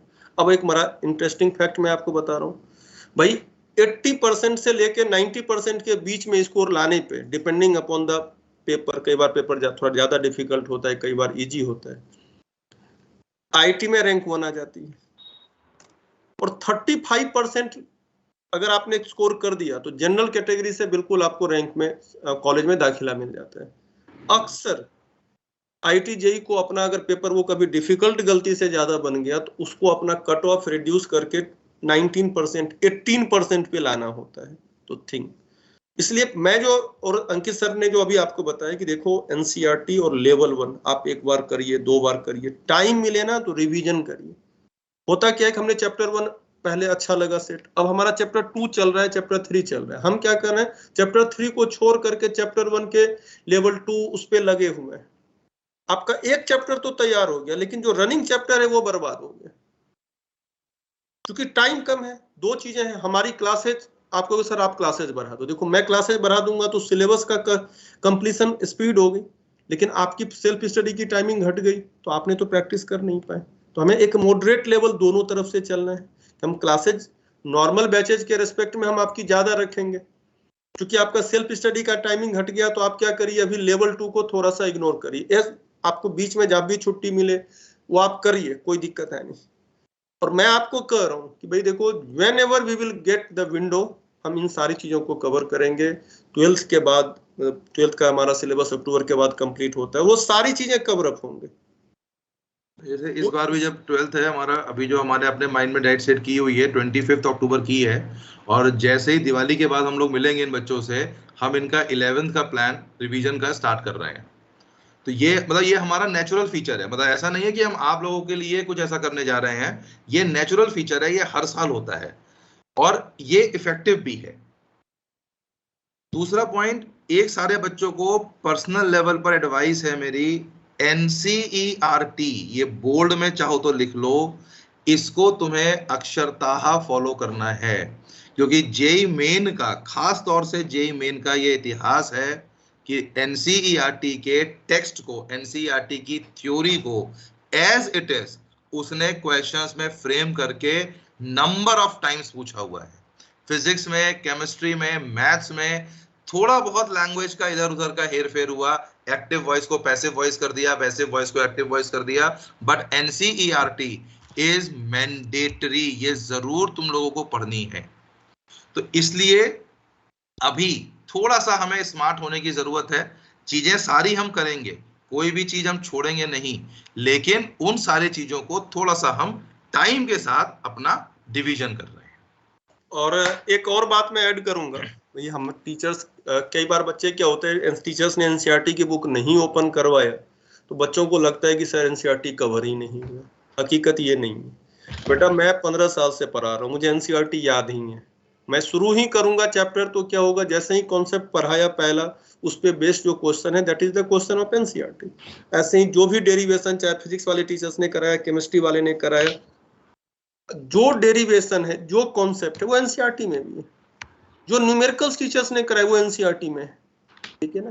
क्या होता है कि भाई जैसे टाइम हमारे पास बहुत ज्यादा रहा, जो बिगिनिंग के बैचेज है, तो थोड़ा सा पैसेज मिलता है तो हमने NCERT भी खोल के बोला चल देख लो भाई, कोई डाउट है तो बता दो, ठीक है। बाद वाले बैचेज में थोड़ा सा चैलेंज क्या होता है, टाइम क्रंच होता है, तो टीचर्स को पता है हमने भाई सारी चीजें कवर कर रखा है, तो आपको क्या है कि आप NCERT के बैक एक्सरसाइज के क्वेश्चंस को देखिए, NCERT में देखिए कि कोई डेरिवेशन है ऐसा छोड़ तो नहीं दिया टीचर ने, वहां मेरी गलती होगी। आप बिलीव करेंगे आपको सारे के सारे डेरिवेशन, सारे के सारे डेफिनेशन जो NCERT में सारी चीजें कॉपी में लिखाई जाती है, ठीक है। लिखने के दो तरीके हैं, एक क्या होता है कि टीचर्स ने अपना पढ़ाना शुरू किया फोर्स, अब NCERT ने लिखा है व्हाट इज फोर्स, टीचर्स ने फोर्स व्हाट इज फोर्स नहीं लिखवाया, सिंपली फोर्स और उसके आगे डेफिनेशन लिख दिया। मान लीजिए कंजर्वेशन ऑफ एनर्जी है, तो अब भाई NCERT में बैक एक्सरसाइज में क्वेश्चन कैसा दिया होगा, define conservation of energy and then explain, जो भी है इस तरह से। टीचर्स ने क्या किया, बुलेट पॉइंट में लिखवाया, चीजें तो वही है, ठीक है ना। तो थोड़ा सा लिखने का तरीका बस बदल जाता है, इसलिए आपको क्या करना है कि भाई NCERT के बैक एक्सरसाइज के क्वेश्चन को देखते चलेंगे साथ के साथ। आपको किसी मोमेंट पे दिक्कत लगती है इमीडिएटली टीचर्स को रोकिए, और फिर भी अगर प्रॉब्लम रिजॉल्व नहीं होता है तो मेरे को या अंकित सर को आप अप्रोच करिए, चीजें बिल्कुल क्लियर हो जाएंगी। और अंकित सर अभी अब आपको द जार ऑफ लाइफ बताएंगे, सुनिए इसको, समझिए। ये आई थिंक स्टोरी सबने सुनी होगी कई बार, है ना, जार ऑफ लाइफ। तो बेसिकली ये जो जार है ये हमारी लाइफ को रेप्लिकेट कर रहा है, और कई सारी चीजें हैं जो पर्सन टू पर्सन लाइफ में इंपॉर्टेंट होती हैं, लेकिन कुछ चीजें कॉमन है जो सभी के लिए इंपॉर्टेंट है, जैसे करियर, आपकी आगे का पूरा जर्नी जो रहेगी, आपकी फैमिली होगी, आपके आगे का पूरा ग्रोथ होगी करियर की, सारी चीजें हैं। कुछ चीजें ऐसी हैं जो बहुत ज्यादा हमारे लिए जरूरी नहीं होती लेकिन इंपॉर्टेंट है, नेसेसरी नहीं है बट हमारे लिए इंपॉर्टेंट है। कार है, घर है, ये अभी at this point of time हमारे लिए उतने नेसेसरी नहीं है।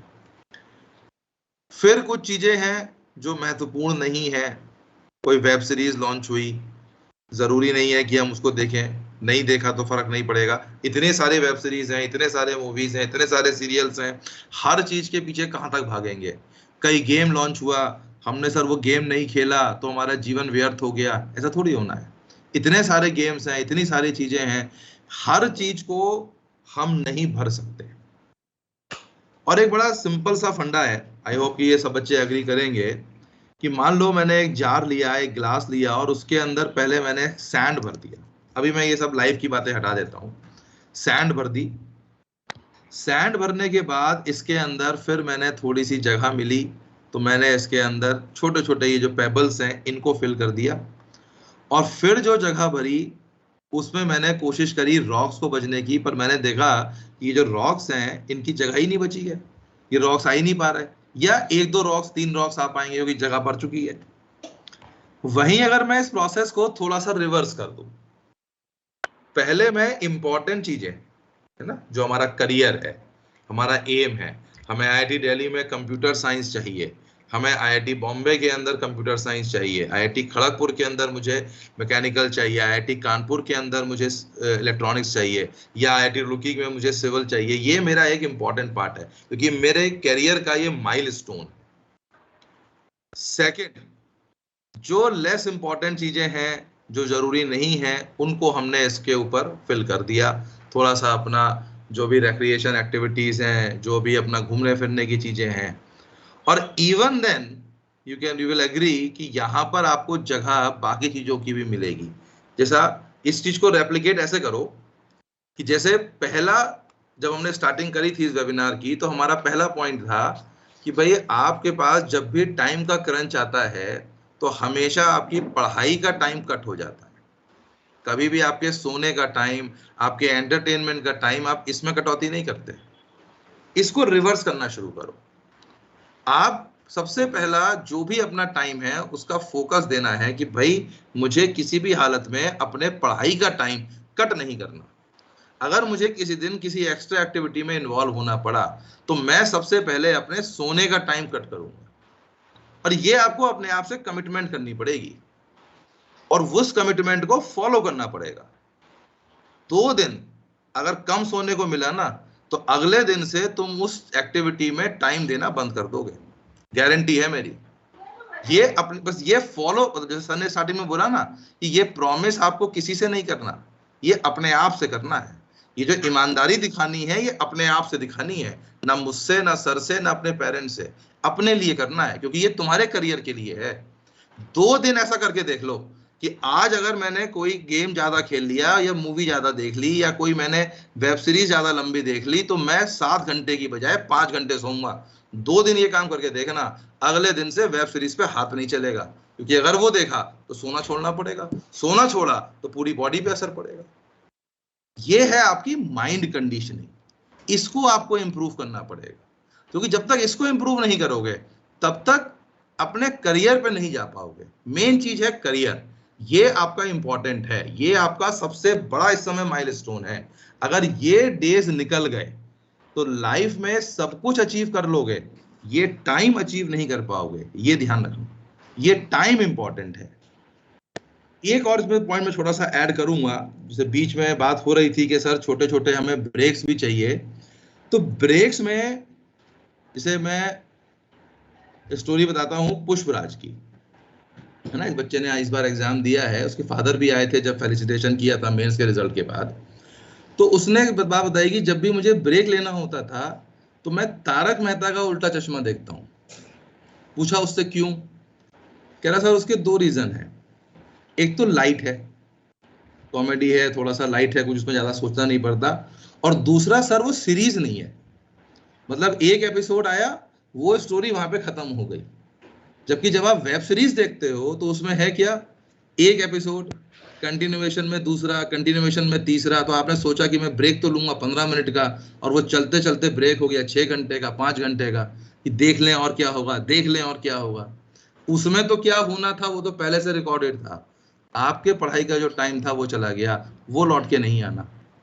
इसलिए आप ब्रेक में भी ऐसी चीजें देखो, ऐसे वीडियोस देखो या ऐसी एक्टिविटीज करो जिसमें आपका माइंड आपके साथ कंट्रोल में रहे, आपका माइंड कैरिड अवे ना हो जाए, क्योंकि आपको वापस ला करके फोकस भी तो करना है पढ़ाई के ऊपर, राइट।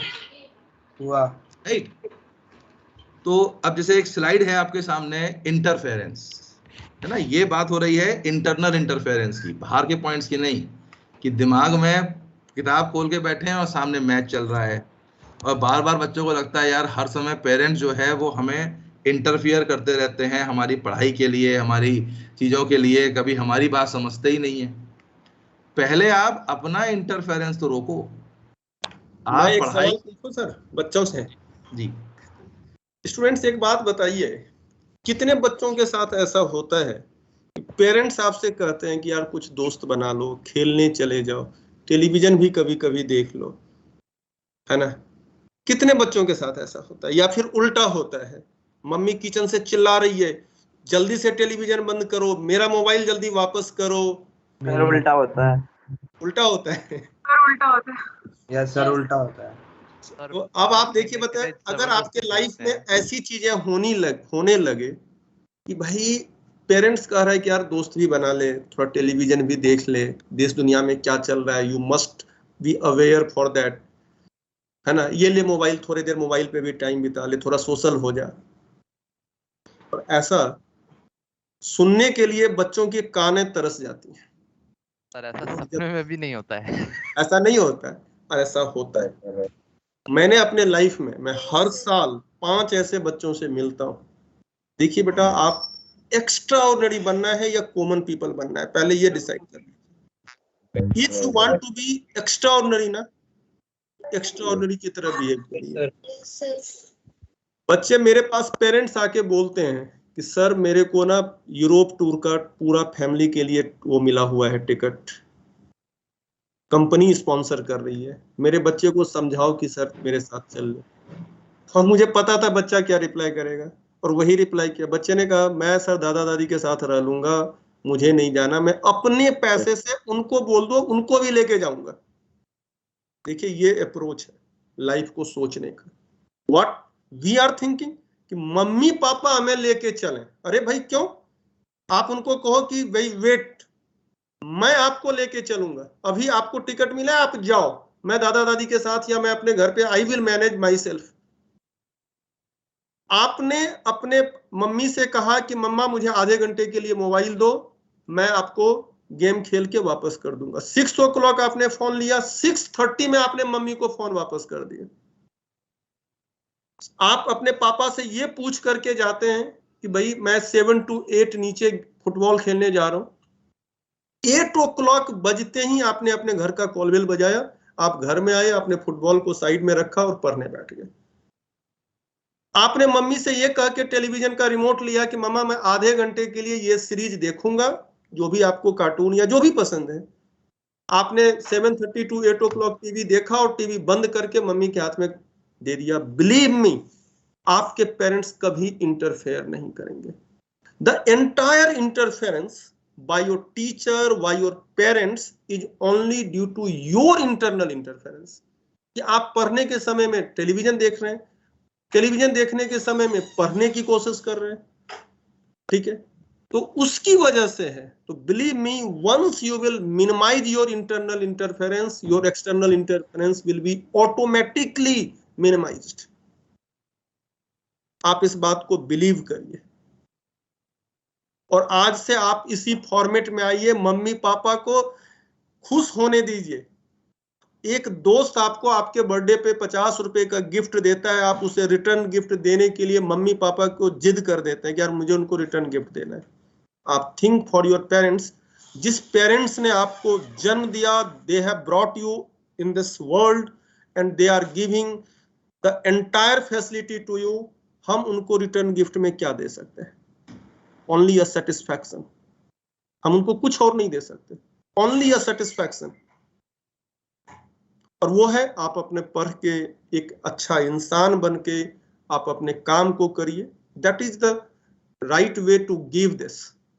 एंड आई होप आप एक अच्छे बच्चे बनने की कोशिश करेंगे। फ्रॉम ऑलरेडी आप अच्छे हैं, बट फिर भी अगर आप अपने अंदर एक बार झांक के देखिए कि भाई कुछ कमी अगर है, आपको बनना है। रिटर्न गिफ्ट दोगे ना अपने पेरेंट्स को भाई? Yes sir. Yes sir. Yes sir. जी सर। अंकित सर, और एक last but not the least, एक सिर्फ वो लाइफ, वो गोल वाला सर, एक पेज। हाँ, मतलब ये है कि भाई जैसे आज आप तुमने बातें सुनी और इन मतलब तुम्हारा जो एंथू है वो आज थोड़ा सा राइज हो गया कि भाई हाँ सर ने बातें बड़ी अच्छी अच्छी बताई। तो हमारा सर गोल तो है, लेकिन उस गोल के पीछे की जो प्लानिंग है, जो उसके पीछे का जो एग्जीक्यूशन है, और उस गोल के पीछे का जो पूरी जर्नी है, अगर वो मिस कर दी तो ये सिर्फ एक विश है आपकी। इसका मतलब ये नहीं है कि आप उस विश को पूरा करने के लिए आगे फोकस कर रहे हो। तो जो लाइन लिखी है ना, गोल विदाउट अ प्लान, इसमें एक वर्ड और जोड़ेंगे, and execution at the right time. ये बहुत जरूरी है इसके साथ। आपने गोल भी अपना सेट किया, उसके लिए एक प्लान भी बनाया, लेकिन एग्जीक्यूशन 3 साल बाद किया, क्या फायदा होगा? टाइम तो निकल गया ना। उसके बाद आप किसी एग्जाम को देने के लिए एलिजिबल हो गए जेई के, ना आप किसी कॉलेज में एडमिशन के लिए एलिजिबल हो गए। तो गोल, उसका प्लान और उसका एग्जीक्यूशन राइट टाइम पर, जब तक ये 3 चीजें एक साथ नहीं मिलेंगी, आपको सक्सेस नहीं मिलेगी। और लास्ट पॉइंट जो इस वेबिनार का हमारा है डिस्कशन का, that is the self management. ये ऑब्वियस सी बात है कि ये जनरली कुछ पॉइंट्स ऐसे हैं इसमें जो बच्चे कभी मिस नहीं करते, उनको मैनेजमेंट बताने की जरूरत नहीं है, जैसे कि प्रॉपर स्लीप, है ना, ये सबका फुल मैनेज्ड है सर, इसमें तो कुछ बताओ सर, ये तो ओवर मैनेज्ड है ना। गुड हेल्दी फूड, अब इसमें से अगर मैं हेल्दी हटा दूं तो सर वो भी मैनेज्ड है। बर्गर, पिज्जा, चाउमीन, मैगी, ये सब तो सर हम बात ही मत करो सर, ये तो खाने में आता ही, तो ये स्नैक्स है हमारे लिए, राइट। तो इसमें देखो कुछ चीजें हैं जो आप लोगों को फॉलो करनी है। जैसे सबसे पहले लव योर वर्क, मतलब अपना जो आपका ये ड्रीम है, जो आप जिस एम के लिए यहाँ आए हो, पहले इसको फील करना शुरू करो। आज भी अगर कोरोना काल में भी गूगल सर्च करोगे और उसमें देखोगे कि जो पैकेजेस आईआईटीज में ऑफर हुए हैं इस कोविड में भी, वो 1 करोड़ 50 लाख, 1 करोड़ 70 लाख, एक ऐसे बच्चे को जिस बच्चे की एज 21-22 साल की है। ये स्टार्टिंग है, और ये स्टार्टिंग से आगे ही बढ़ना है, कम नहीं होना है। आप सबकी जो एज होगी उस एज में लगभग 6 साल का टाइम जोड़ लो, और ये सोचो कि आज से 6 साल बाद आपकी एज के किसी बच्चे के हाथ में 1 करोड़ 50 लाख, 1 करोड़ 40 लाख, मतलब अगर मैं मंथली जोड़ूं तो महीने के 12 लाख रुपए, ये उसकी स्टार्टिंग सैलरी है।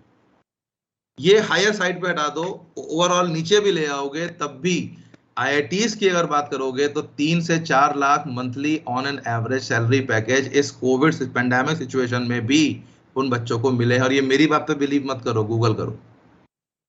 तो ये एक मोटिवेशन है, ये एक तुम्हारे लिए मतलब एक फैक्टर है इंस्पिरेशन का, कि इस चीज के लिए हमें काम करना है। तो सबसे पहले अपने इस एम को फील करो कि हम कर किस लिए रहे हैं, क्या हमारे लाइफ में होने जा रहा है, आगे जाकर हमारी लाइफ कितना चेंज होने वाली है, क्या हम उस लाइफ में एंजॉय करेंगे, क्या पूरे वर्ल्ड, मतलब जैसे अभी 2 साल पहले, पेंडेमिक से पहले, हम लोगों ने एक सेशन किया था स्टेडियम में, जिसमें हमने पुराने आईआईटी के जो बच्चे थे उनको बुलाया था, और उसमें सभी बच्चों का एक, मतलब सबका अलग अलग अपना एक्सपीरियंस था, बट सभी का अपना एक कॉमन स्टेटमेंट था कि सर आईआईटी के अंदर हर कोई अपनी हॉबीज को ही पूरा करने में लगा रहता है। कोई सिंगर है, कोई डांसर है, कोई सॉफ्टवेयर में प्रोग्रामिंग कर रहा है, कोई सेलिब्रिटीज के साथ स्टेज शोज कर रहा है, कोई स्पोर्ट्स में पार्टिसिपेट कर रहा है, और वो बच्चे फेसबुक पे अपने पोस्ट डालते हैं कि आज उसने ड्रोन बनाया। तो ये एक अचीवमेंट्स हैं उनके, क्योंकि उन्हें पता है कि पढ़ाई का जो स्टेटस था वो तो उनका साथ में चलना ही है, पर वहां जाकर जो उनको स्पोर्ट्स के लिए स्टेडियम मिल रहा है, जो इंटरनेट फैसिलिटीज मिल रही हैं, कभी टाइम मिले तो आईआईटी दिल्ली का कैंपस घूम के आना, जो क्रिकेट ग्राउंड वहां पर है, जो इंटरनेट की स्पीड वहां पर है, वो हम लोगों के घर में अच्छे अच्छे ब्रॉडबैंड कनेक्शंस की नहीं होगी, जो वहां पर इन हाउस कैंपस उन्हें 24 आवर्स अवेलेबल है। तो ये सारी चीजों का जो डिफरेंस है ना, वो ये 3 लेटर्स हैं आईआईटी। इनके वैल्यू को समझना है तुम्हें, कि ये 3 लेटर्स हमारे लाइफ में अब से 6 साल बाद क्या चेंज लेकर आएंगे, और हमारी पूरी लाइफ, बचे हुए हमारी जो जिंदगी है, वो किस डायरेक्शन में चलेगी, वो ये 3 लेटर्स डिसाइड कर रहे हैं। इसको फील करो। बाकी जैसे सर ने बताया कि हेल्दी बॉडी के लिए, हेल्दी माइंड के लिए योगा एक्सरसाइज 40 मिनट का, आधे घंटे का, 1 घंटे का टाइम डेली निकालो। एम्पल वाटर बॉडी को हाइड्रेट रखने के लिए, और सेल्फ डिसिप्लिन, ये तो सारी बातें तुम्हें बताई हैं। एक सबसे जरूरी पॉइंट है मेडिटेशन एंड कंटेम्पलेशन, चिंतन और मनन। कि जैसे सर ने अगर एक पॉइंट बोला था बीच में, पता नहीं तुम लोगों ने ध्यान दिया उस पर नहीं दिया, कि रात में सोने से पहले मिरर के आगे खड़े होकर सोचो कि क्या मेरा आज का दिन प्रोडक्टिव रहा, क्या मैंने आज के दिन अपने पूरे कंप्लीट प्रोसेस में कुछ जस्टिस किया या नहीं किया, या आज का दिन मेरा वेस्ट हो गया। If the answer is yes कि हाँ मेरा दिन वेस्ट हो गया, तो अगले दिन की प्लानिंग करो। And if the answer is no, नहीं मेरा दिन वेस्ट नहीं हुआ, मैंने आज पूरा दिन यूटिलाइज किया, तो अगले दिन की और बेटर प्लानिंग करो कि मैं अगले दिन और इसको कैसे बेटर यूटिलाइज कर सकता हूं। रंजिम का सेमिनार हम लोगों ने कई सारे बच्चों के साथ किया था। कुछ बच्चे इसमें मुझे दिख रहा है नाम जो पुराने वेबिनार से में थे, टाइम मैनेजमेंट में आए थे। तो रंजिम ने एक बात सबको गाइड करी थी कि वो हर दिन सोने से पहले ये पेपर पे लिख के सोता था कि अगले दिन मुझे क्या करना है, अगले दिन मुझे किस बुक से पढ़ना है, क्या सब्जेक्ट पढ़ना है, कौन कौन सी बुक से मुझे क्या क्या क्वेश्चंस करने हैं, वो एक दिन पहले प्लान करके सोता था। ये आदत अपने अंदर इंक्लूड करो। जैसे मैंने कहा ना कि मिरर के सामने अपने से क्वेश्चन पूछो, आंसर मिलता है नो, अगले दिन की प्लानिंग करो, आंसर मिलता है यस, अगले दिन की और बेटर प्लानिंग करो कि मैं इसको और कैसे प्रोडक्टिव बना सकता हूं। और एक लास्ट क्वेश्चन, कि जितनी बातें आप लोगों को बताई, जितनी बातें आप लोगों से पूछी, सबने अभी तो हाँ हाँ सबने इस पर रिस्पॉन्ड भी किया, इन सबको स्टार्ट कब से करोगे? सर अभी से। आज से। आज से कब से? अभी यस से। सर, अभी से। अभी से। अभी से, सही है ना? आज से मतलब जिसने आज से बोल दिया, मतलब उसके दिमाग में अभी भी है कि सर लॉकडाउन चल रहा है, अभी तो सर थोड़े दिनों और मजे लेने दो। बेटा टाइम बीतता जा रहा है, वेबिनार खत्म, 15 मिनट का ब्रेक, रिफ्रेश हो, ब्रेकफास्ट जो भी अपना रिफ्रेशमेंट लेना है वो लो, और आज से अपने चीजों को स्टार्ट शुरू कर दो। एक और मेरा भी सवाल है, आप पढ़े लिखे हैं? Are you educated? Yes sir.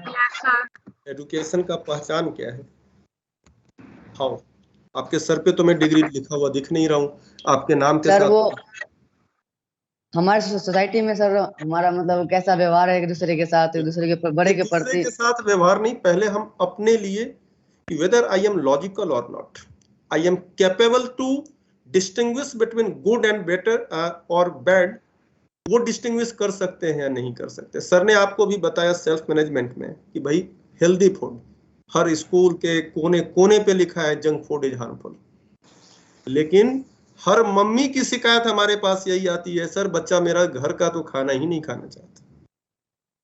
एक बात बताइए, आपको पता है कि मैं अगर नहीं पढ़ता हूं तो मेरा करियर खराब होगा, फिर पढ़ते क्यों नहीं? तो मैं कैसे कहूं कि आप पढ़े लिखे? बता दीजिए मुझे। इसलिए सही एजुकेशन को मतलब लीजिए, जो टीचर्स ने बोला फॉलो करिए, and in this entire process of time management, आपकी जो 2 साल की जर्नी, हमारी 1.5 साल की जर्नी आपका हमारे साथ है। At any moment if you are facing any type of problem regarding your academics, regarding your cope up issue और एनीथिंग, मैं और अंकित सर और सारे टीचर्स आपके साथ होंगे। आपको किसी तरह की कोई दिक्कत है तो इमीडिएटली, अब तो सेंटर भी खुला होता है, आप आ करके इंडिविजुअली भी बात कर सकते हैं कि सर मेरे को ये चैलेंज है, लेकिन कंडीशन एक ही है, हमेशा ये सोचना है आपको कि आप लॉजिकली सही हैं या गलत हैं, जो काम कर रहे हैं वो सही है या फिर गलत है। सही बोल रहा हूँ बच्चे? Yes yes sir. Now before asking Yes. There is the open queries session. अगर आपके कुछ हैं मन में सवाल, आप पूछ सकते हैं माइक ऑन करके। यस सर, मेरा एक सवाल है सर। हाँ, ऐसे नहीं बेटा ऐसे नहीं, जिसको डाउट पूछना है हैंड रेस करते जाओ, हम लोग 1 बाय 1 बोलते जाएंगे, क्योंकि ऐसे सब लोग बोलेंगे तो क्योस हो जाएगा। सबसे पहले हरिओम रे। सर अगर क्वेश्चन सॉल्व करने के लिए बैठते हैं सर, उसमें से अगर 10 क्वेश्चन सॉल्व करने किए तो सर उसमें से 4-5 तो नहीं होते हैं सर, इससे बहुत डिमोटिवेशन आ जाता है। एक बात बताओ क्वेश्चन बेटा, सॉल्व होते ही नहीं। एक बात बताओ, जब बचपन में ना 2+3 सीखने के लिए ना कितनी परेशानी होती है, ये तो मैं भी एज ए टीचर मेरे को भी लगता है। देखो आप क्या है कि एक बार अटेम्प्ट करिए, अगर आपसे 5 क्वेश्चन नहीं सॉल्व हो रहा है, इसका मतलब है कि आपने टीचर्स के नोट्स को ढंग से नहीं पढ़ा है। जो मैंने आपको आज बताया कि आज से जो आपको करना है कि पहले टीचर्स की कॉपी को रिकॉल करके जो क्लास में टीचर्स ने क्वेश्चन कराए पहले उसको कर लीजिए। यानी टीचर्स के नोट्स अगर आपको क्लियर हैं तो बिलीव मी आपको दिक्कत नहीं आएगी। आप एक बार, मैं अभी पीछे डाउट्स ले रहा था, आई वॉज सरप्राइज्ड कि बच्चे जो क्वेश्चन मैंने क्लास में करवा रखा है बच्चा वही सारे डाउट्स पूछे जा रहा है। इसका क्या मतलब हुआ? उसने देखा ही नहीं। तो आप इस चीज को समझिए। उसके बाद भी दिक्कत आती है तो आप एक बार टीचर्स के साथ में जब आप बैठते हैं, जब आप अपने डाउट्स लेते हैं, देन या फिर आप सॉल्यूशन को देखते हैं, भाई कोई बुक होगा आपने उसका सॉल्व एग्जांपल से किया, देख लिया solution, then compare. You must have this habit. मैं हर बच्चे के लिए बात बोल रहा हूं कि मान लीजिए आपने किसी क्वेश्चन को सॉल्व किया, आपसे नहीं हुआ, अब आपने किसी टीचर से हेल्प लिया या फिर आपने सॉल्यूशन को देखा। बच्चा क्या करता है, सॉल्यूशन देखा जी आगे बढ़ गया, नो आपने सीखा ही नहीं। व्हाट यू शुड डू, क्या होना चाहिए कि यू शुड कंपेयर कि क्या चीज मैं नहीं सोच पाया और क्या चीज इसने दिया है। जैसे ही आपने 10 क्वेश्चन 20 क्वेश्चन में इस तरह से कंपैरिजन करना शुरू किया, आपके दिमाग खुलने शुरू हो जाएंगे कि यार अच्छा ऐसे भी सोचना है, इस तरीके से भी सोचना है। फाइनली आप इस पोजीशन में आएंगे कि आप नए क्वेश्चन को टैकल करना शुरू कर देंगे। ठीक है बच्चे? और एक चीज में और ऐड करूंगा मैं यस सर। कि जब तुम अपने डाउट क्लास में पूछते हो तो ये फॉलो किया करो कि टीचर्स ने उस क्वेश्चन को कैसे अटेम्प्ट किया। जैसे क्वेश्चन को करने का बड़ा सिंपल सा अप्रोच है कि भाई जो क्वेश्चन में इंफॉर्मेशन दे रहा है, क्वेश्चन की जो लैंग्वेज है उसको एक पिक्टोरियल व्यू में बनाना शुरू करो। मास गिवन है, फोर्स गिवन है, एक्सेलरेशन गिवन है, क्या कंडीशन है, बॉडी जंप कर रही है, बॉडी उसके ऊपर रखी है, एक रफ पिक्टोरियल व्यू बनाओ। फिर उसके ऊपर देखो कि जो चीजें गिवन है उनसे रिलेटेड क्या क्या तुम्हें रिलेशंस पता है। मतलब जब क्वेश्चन में इन्वॉल्व होना शुरू करोगे तो अपने आप तुम्हारा दिमाग एक स्टेप आगे चलना शुरू हो जाएगा कि अच्छा ये गिवन पता है, ये चीज निकालनी है, कैसे रिलेट कर सकते हैं। ये फॉलो करना शुरू करो। सर वो तो आप करवाते हो तो सर मैं ध्यान से देखता हूँ। तो ध्यान उसको से फॉलो भी देख, करो ना। ध्यान से देख, एक सेकंड, ध्यान से देखना इंपॉर्टेंट है। साइमल्टेनियसली ये इंपॉर्टेंट है कि कंपेयर करना कि आपने क्या गलत किया था, सर ने ऐसा क्यों सोचा। जो मैं बार बार कहता हूं ना कि थॉट ऑफ द टीचर, जब तक आपके लैंग्वेज में आपकी थॉट नहीं बन जाती है तब तक प्रॉब्लम कंटिन्यूड रहेगी। ठीक है ना भाई? आप क्वेश्चन, मैं तो अक्सर बच्चों को देखता हूँ, सॉल्यूशन देख लिया, अच्छा सर हो गया, बस हो गया। अरे भाई रुक जा, 2 मिनट का टाइम दे कि भाई क्या चीज आपने मिसिंग था, आपने इस कॉन्सेप्ट को क्यों नहीं सोचा। आई बात समझ में? उसके बाद बेटा ये प्रॉब्लम एक दिन में नहीं दूर हो जाएगी, 2 दिन 4 दिन, क्योंकि आपने 11th 12th में कई नई चीजें आप सीखे हैं जो आपने 9th 10th में पहली दफा पढ़ा होगा। देखो उसमें दिक्कत आती है शुरू में। 11th 12th में कई चीजें आपने पहली बार सीखा, वो दिक्कत आएगी। और टीचर्स के साथ सर हमें कैसे आएगा समझ में, हमें क्या चीज देखना चाहिए। धीरे धीरे धीरे ये ग्रेजुअली 10 दिन 15 दिन में फिर इंप्रूव होने लगेंगे। ठीक है? Aniket Kumar. Yes sir. Sir मेरा सर प्रॉब्लम ये हो रहा है मेरे साथ सर, जो जैसे सर ने बताया रेगुलरिटी पढ़ाई में रहनी चाहिए सर। मैं 6 दिन तक 7 दिन तक अच्छे से पढ़ पाता हूँ खूब, मतलब 12-13 घंटा। बट उसके बाद क्या होता है, मतलब एक हफ्ते बाद अगर मैं थोड़ा लगा मैं पढ़ रहा हूँ, मैंने थोड़ा मतलब रेस्ट लेना स्टार्ट किया, उस चक्कर में सर मेरा धीरे धीरे सर वो जो मैंने पढ़ा पिछले 7 दिन वो मेरा मतलब धीरे धीरे कम होते जाता है और लगता है मैंने कुछ पढ़ा ही नहीं। उसके बाद तो रेगुलरिटी बन मैंने नहीं पाती है आपको जो सर बेटा मेरे को। टाइम मैनेजमेंट इसीलिए बताया। और एक चीज याद रखिए, किसी भी व्यक्ति को मैं मोटिवेट तभी कर सकता हूं जब वो सेल्फ मोटिवेटेड है। आप अपने ड्रीम को लिखिए। आज से सारे बच्चे क्या है, जिस कॉलेज में दाखिला लेना है एक बार आप अपने दरवाजे पे लगाइए और एवरी डे एक बार आप उस कॉलेज, उस फोटो के आगे खड़े होकर के उससे एक सवाल पूछिए कि क्या मैं तुम्हारे तरफ प्रोसीड कर पा रहा हूं या नहीं कर पा रहा हूं। देख बेटा, खुले आंखों से अगर आप सपने देखते हैं, अभी आप लॉट्स ऑफ एग्जाम्पल है, अभी पीछे मेरे यूपीएससी का रिजल्ट आया, मेरे बच्चे का फोन आया कि सर डांट दो, यूपीएससी क्वालिफाइड 233 रैंक, आईपीएस बन जाएगा, यानी सुपरिटेंडेंट ऑफ पुलिस बन जाएगा वो। तब वो मुझे फोन करके क्या बोल रहे हैं, सर मुझे डांट दो, मैं सर आईएएस नहीं बन पाया, मुझे आईएफएस चाहिए था, मुझे अगली बार फिर से एग्जाम देना है, मुझे अपनी रैंक इंप्रूव करनी। देखिए बेटा, मोटिवेशन आपको रखना पड़ेगा। रोज अंकित सर आकर के मोटिवेट नहीं कर पाएंगे, रोज शैलेश सर आकर के मोटिवेट नहीं कर पाएंगे, ठीक है ना। ऐसा निश्चित रूप से होगा कि 15 दिन में एक मोमेंट आएगा कि एक आधा दिन आपका टाइम टेबल थोड़ा सा हिलेगा। पहले दिन हिला ना, इमीडिएट अपना कान पकड़िए और टाइम टेबल पे वापस आइए। 5 दिन तक वो रेस्ट नहीं चल सकता, ठीक है। कभी 15 दिन पढ़े, एक आधा दिन होगा 7 घंटे के बदले 9 घंटे भी सो गए, इट्स ओके, सो गए, उस पर रिग्रेट नहीं करना है, फिर आगे पढ़ना शुरू करिए, क्योंकि ये बेटा एक सर अभी सर हाँ जी बेटा। सर अभी होता क्या है सर, अभी मतलब हम लोग का एक तो मैंने सिलेबस मतलब लेट से ज्वाइन किया, थोड़ा सिलेबस पीछे है सर। उसके बाद सर हम लोग का सर टेस्ट अभी मतलब चल रहा है, लास्ट टेस्ट भी जब हुआ था सर, मतलब अभी हम लोग का चल रहा था मोशन इन प्लेन सर, उसका सर स्टार्ट ही किया था मतलब सर क्लास में पढ़ाना, और हम लोग का टेस्ट पूरा चैप्टर से आया। और सर मैथ्स में भी सर जो मतलब सर पढ़ाया नहीं सर, उससे क्वेश्चन आ गया सर, तो इससे क्या हुआ। सुनो मेरी बात, क्या हो रहा है कि कई बार आप उस पे ये मत देखो कि भाई जो टॉपिक नहीं पढ़ाया गया किसी कारणवश, देखिए कई कारण है। ऑफलाइन में क्या है, डिस्टरबेंस कम है। ऑनलाइन में जैसे मैं कल ही क्लास ले रहा था, कम से कम कल 3 बार ऐसा हुआ कि बच्चे बोल रहे हैं सर आपका वो जो नेट है लैग कर रहा है सर, हम दिख नहीं रहा है। उसके वजह से क्या हो रहा है कि जो हम टाइम डिसाइड करते हैं, टाइम उस टाइमिंग में सिलेबस नहीं हो पाता। और चूंकि क्या है कि हमारा सेंट्रलाइज प्रोसेस है, तो हम इमीडिएट हम टाइम टेस्ट को शिफ्ट नहीं कर पाते हैं, वो एक हमारी प्रॉब्लम है। आप उस चीज पे मत, मार्क्स को लेकर के अभी वरीड नहीं होना है। पहले आप ये देखिए कि टेस्ट में जितनी बातें पढ़ाई गई जहां तक, उसके सारे क्वेश्चन सही हैं या नहीं है। एक आधा टेस्ट में बेटा ऐसा हो सकता है, और ऑनलाइन में ये आपको भी पता है कि जितना सिलेबस खींच सकता है वो नहीं खींच पाता। क्यों भाई, हम लिख देते हैं, बच्चा कहता है सर एक बार पेज ऊपर करो, पेज नीचे करो, मैं तो पेज ऊपर नीचे में बहुत ज्यादा टाइम लगता है। तो ये चैलेंज है, उसके लिए परेशान नहीं होना। देखो इंसान क्या है ना कि हार नहीं मानना है, लगे रहना है। ऐसा तो प्रॉब्लम आएगा ऑनलाइन जब तक चल रहा है, जब तक 100% ऑफलाइन नहीं हो जाता।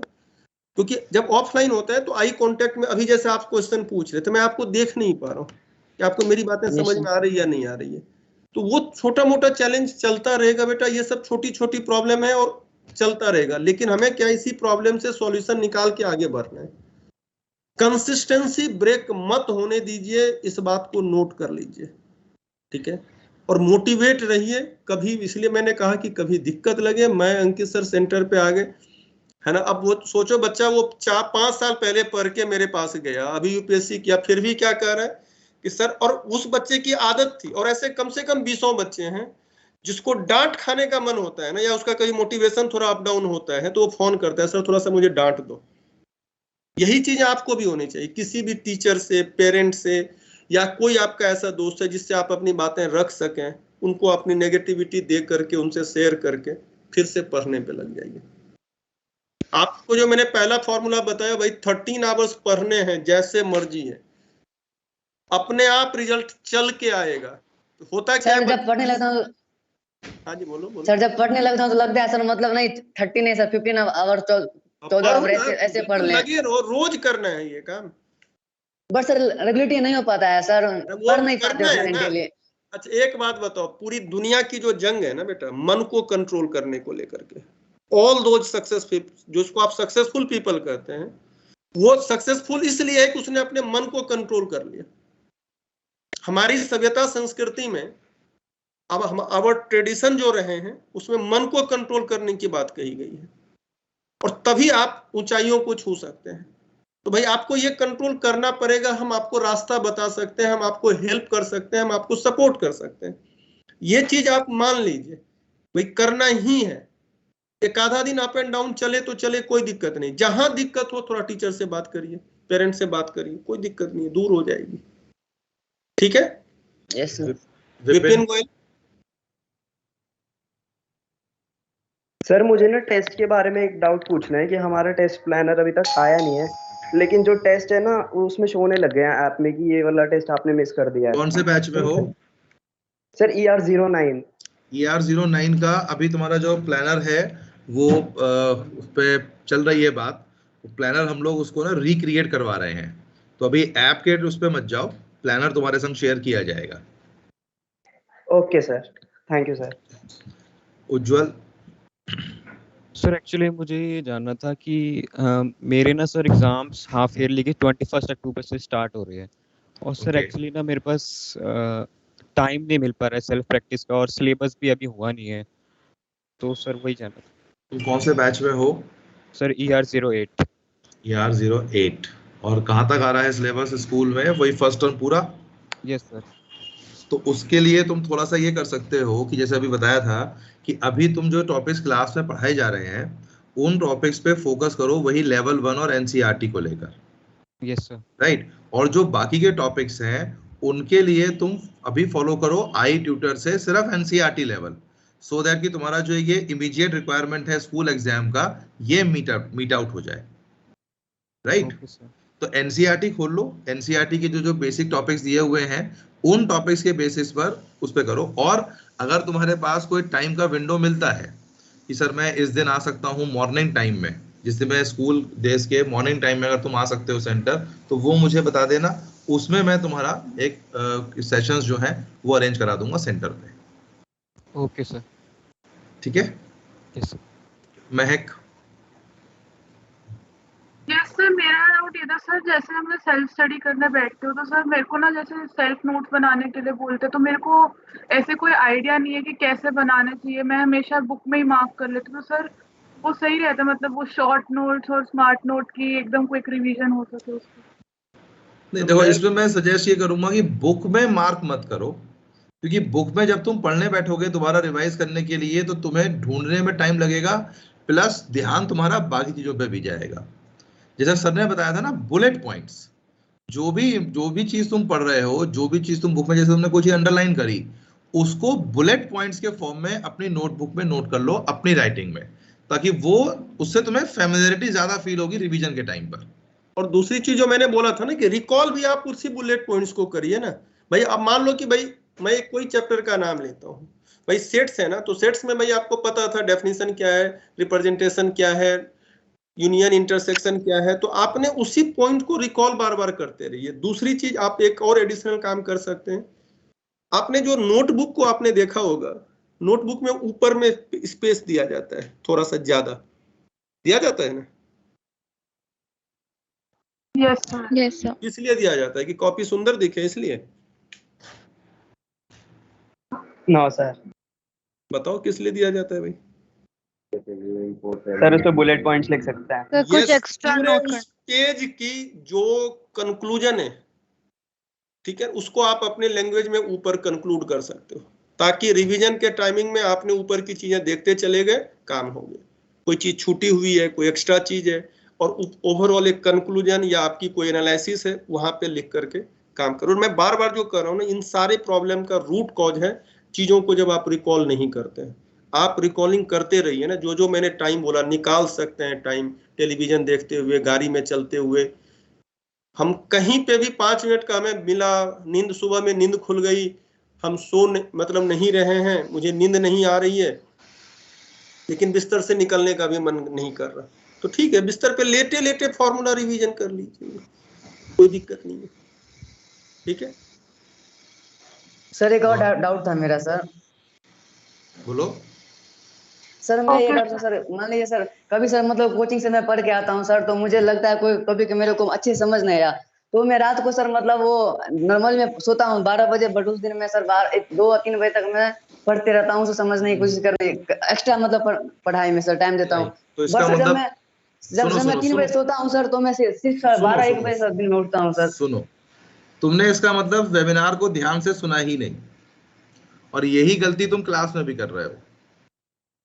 तुमने वेबिनार का जो रिकॉल करने का जो मेन पॉइंट था, जो ग्राफ समझाया था तुम्हें, उसका मेन पॉइंट यही था कि क्लास में तुम्हारा अटेंशन पूरा होना चाहिए, और अगर तुम्हारा क्लास में अटेंशन कंक्रीट नहीं है तो ऑब्वियस सी बात है तुम्हें वो चीज बाद में ध्यान आने में दिक्कत होगी। तो रिकॉल, रिटेंशन, रिवाइज का जो पहला मेन एम था वो यही था कि योर कंसंट्रेशन, जो सर ने बोला था ना पॉइंट कि भाई आप क्लास के अंदर बैठे हैं, आप कुछ कर नहीं सकते, तो उस समय आपको ध्यान से क्लास सुननी है, ये चीज इंप्लीमेंट करना शुरू करो। सर मतलब बात ये होता है सर, ऑब्वियस सी बात है सर, फर्स्ट टाइम टॉपिक पढ़ता हूँ सर, पहली बार में तो समझ आएगी नहीं सर पूरा। मैं अनिकेत बेटा क्या होता है, आप एक चीज समझिए, आप अगर रूटीन को बार बार ब्रेक करेंगे ना तो ये आपको नुकसान देगा। देखिए कोशिश क्या करनी है कि ठीक है आप मतलब सोइए, जो एक टाइम आपने शेड्यूल सेट किया है ना सोने का उठने का, देखो क्या है ना, डॉक्टर भी बोलता है कि मेडिसिन भी लीजिए तो उसका एक टाइम फिक्स करके लीजिए, वो ज्यादा फायदा करेगा। रूटीन कैसा हो, रूटीन ऐसा हो जो कंसिस्टेंसी में मेंटेन किया जाए। अब आपने फिर पूरा क्या होगा ना, एक दिन आपने 3 घंटे एक्स्ट्रा पढ़ा ना, at the cost of 20 hours आप आगे देर तक सोए रहे, अगले दिन हेल्थ नहीं ठीक है, क्लास छूटा, फिर वो गड़बड़ हो जाता है। भाई आप क्या है ना, जितना नॉर्मल टाइमिंग में सोइए, लिख लीजिए, अगले दिन पढ़िए, रूटीन मत खराब होने दीजिए। Okay sir. गौरव सर अब सर इसी महीने सर एनटीएससी का पेपर है सर हमारा स्टेज 2, तो सर उसकी प्रिपरेशन सर 4 to 5 आवर्स देने पड़ते हैं सर रोज। तो सर उसमें जेई और मेन जेई का सर कैसे मैनेज करें सर? देखो ये थोड़े समय की बात है। देखिए मेनली आप उसमें देखो मैथ और साइंस में तो ऐसा कोई दिक्कत होगा नहीं, और जो एसएसटी वगैरह है वो साइड से थोड़ा सा पढ़ लीजिए, आपका केस थोड़ा सा स्पेशल है। लेकिन जो मैंने कहा था कि जैसे अभी मान लो आपको टाइम कम मिल रहा है तो मैंने कहा लेवल 1 ही कर जाइए, और टाइम कम है तो सिर्फ आप टीचर्स की कॉपी को ढंग से कंपाइल करके उसी को प्रैक्टिस करके छोड़ दीजिए। एनटीएससी के बाद जब टाइम मिलेगा तो आप उसको कर लेंगे, कोई दिक्कत नहीं आएगी बच्चे।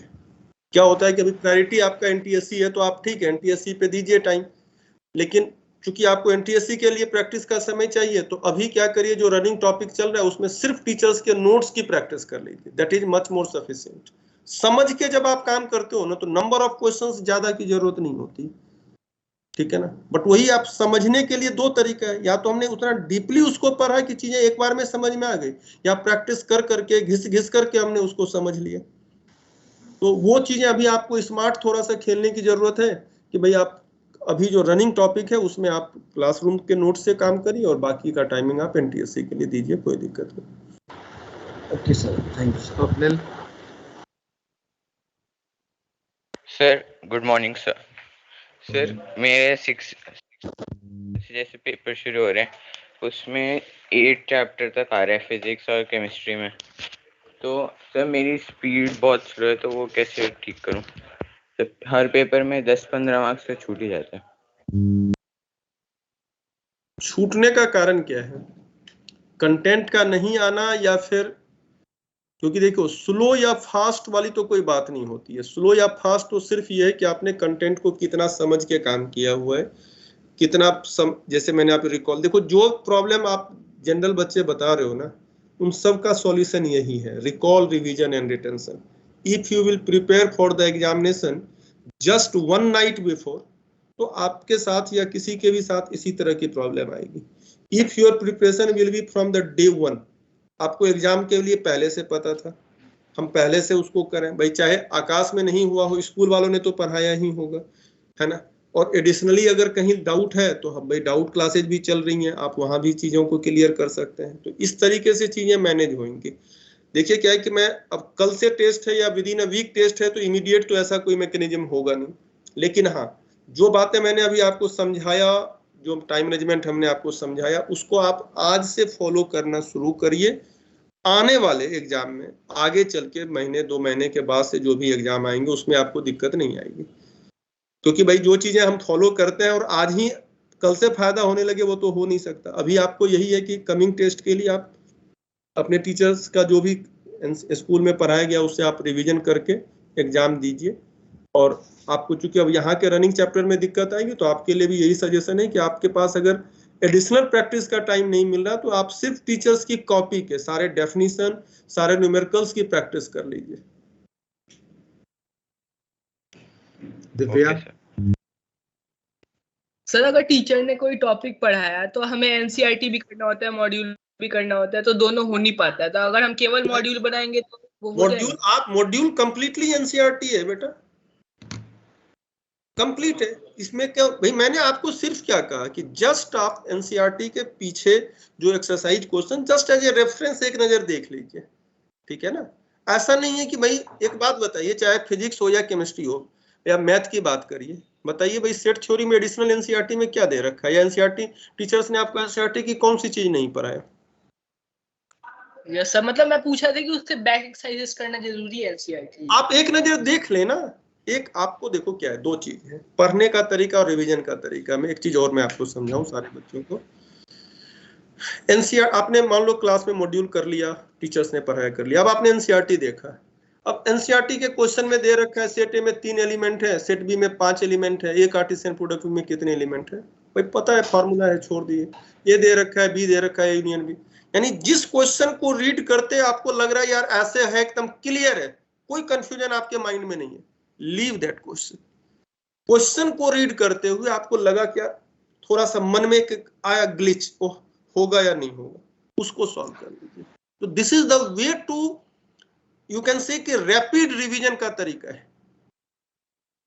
ठीक है। Don't solve the entire questions. भाई आपने एक मगर मॉड्यूल सॉल्व कर लिया, मॉड्यूल का सेट 1 सॉल्व कर लिया जो एनसीईआरटी का है, तो भाई 120% एनसीईआरटी सॉल्व हो गया। But just for the satisfaction, for the confidence, go through the copy book of NCERT, and if you realize for any question there is a little chance you are confused there, तो आप उस question को solve कर लीजिए, तो आपका NCERT complete होगा।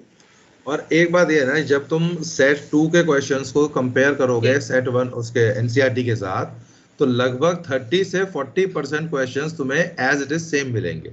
उसका रीजन क्या है, टारगेट में जो सेट 2 है उसमें जेई के प्रीवियस ईयर क्वेश्चंस भी हैं, और जो एनसीईआरटी है उसके कई सारे क्वेश्चंस रिपीटेडली जेई में प्रीवियस ईयर में पूछे गए हैं।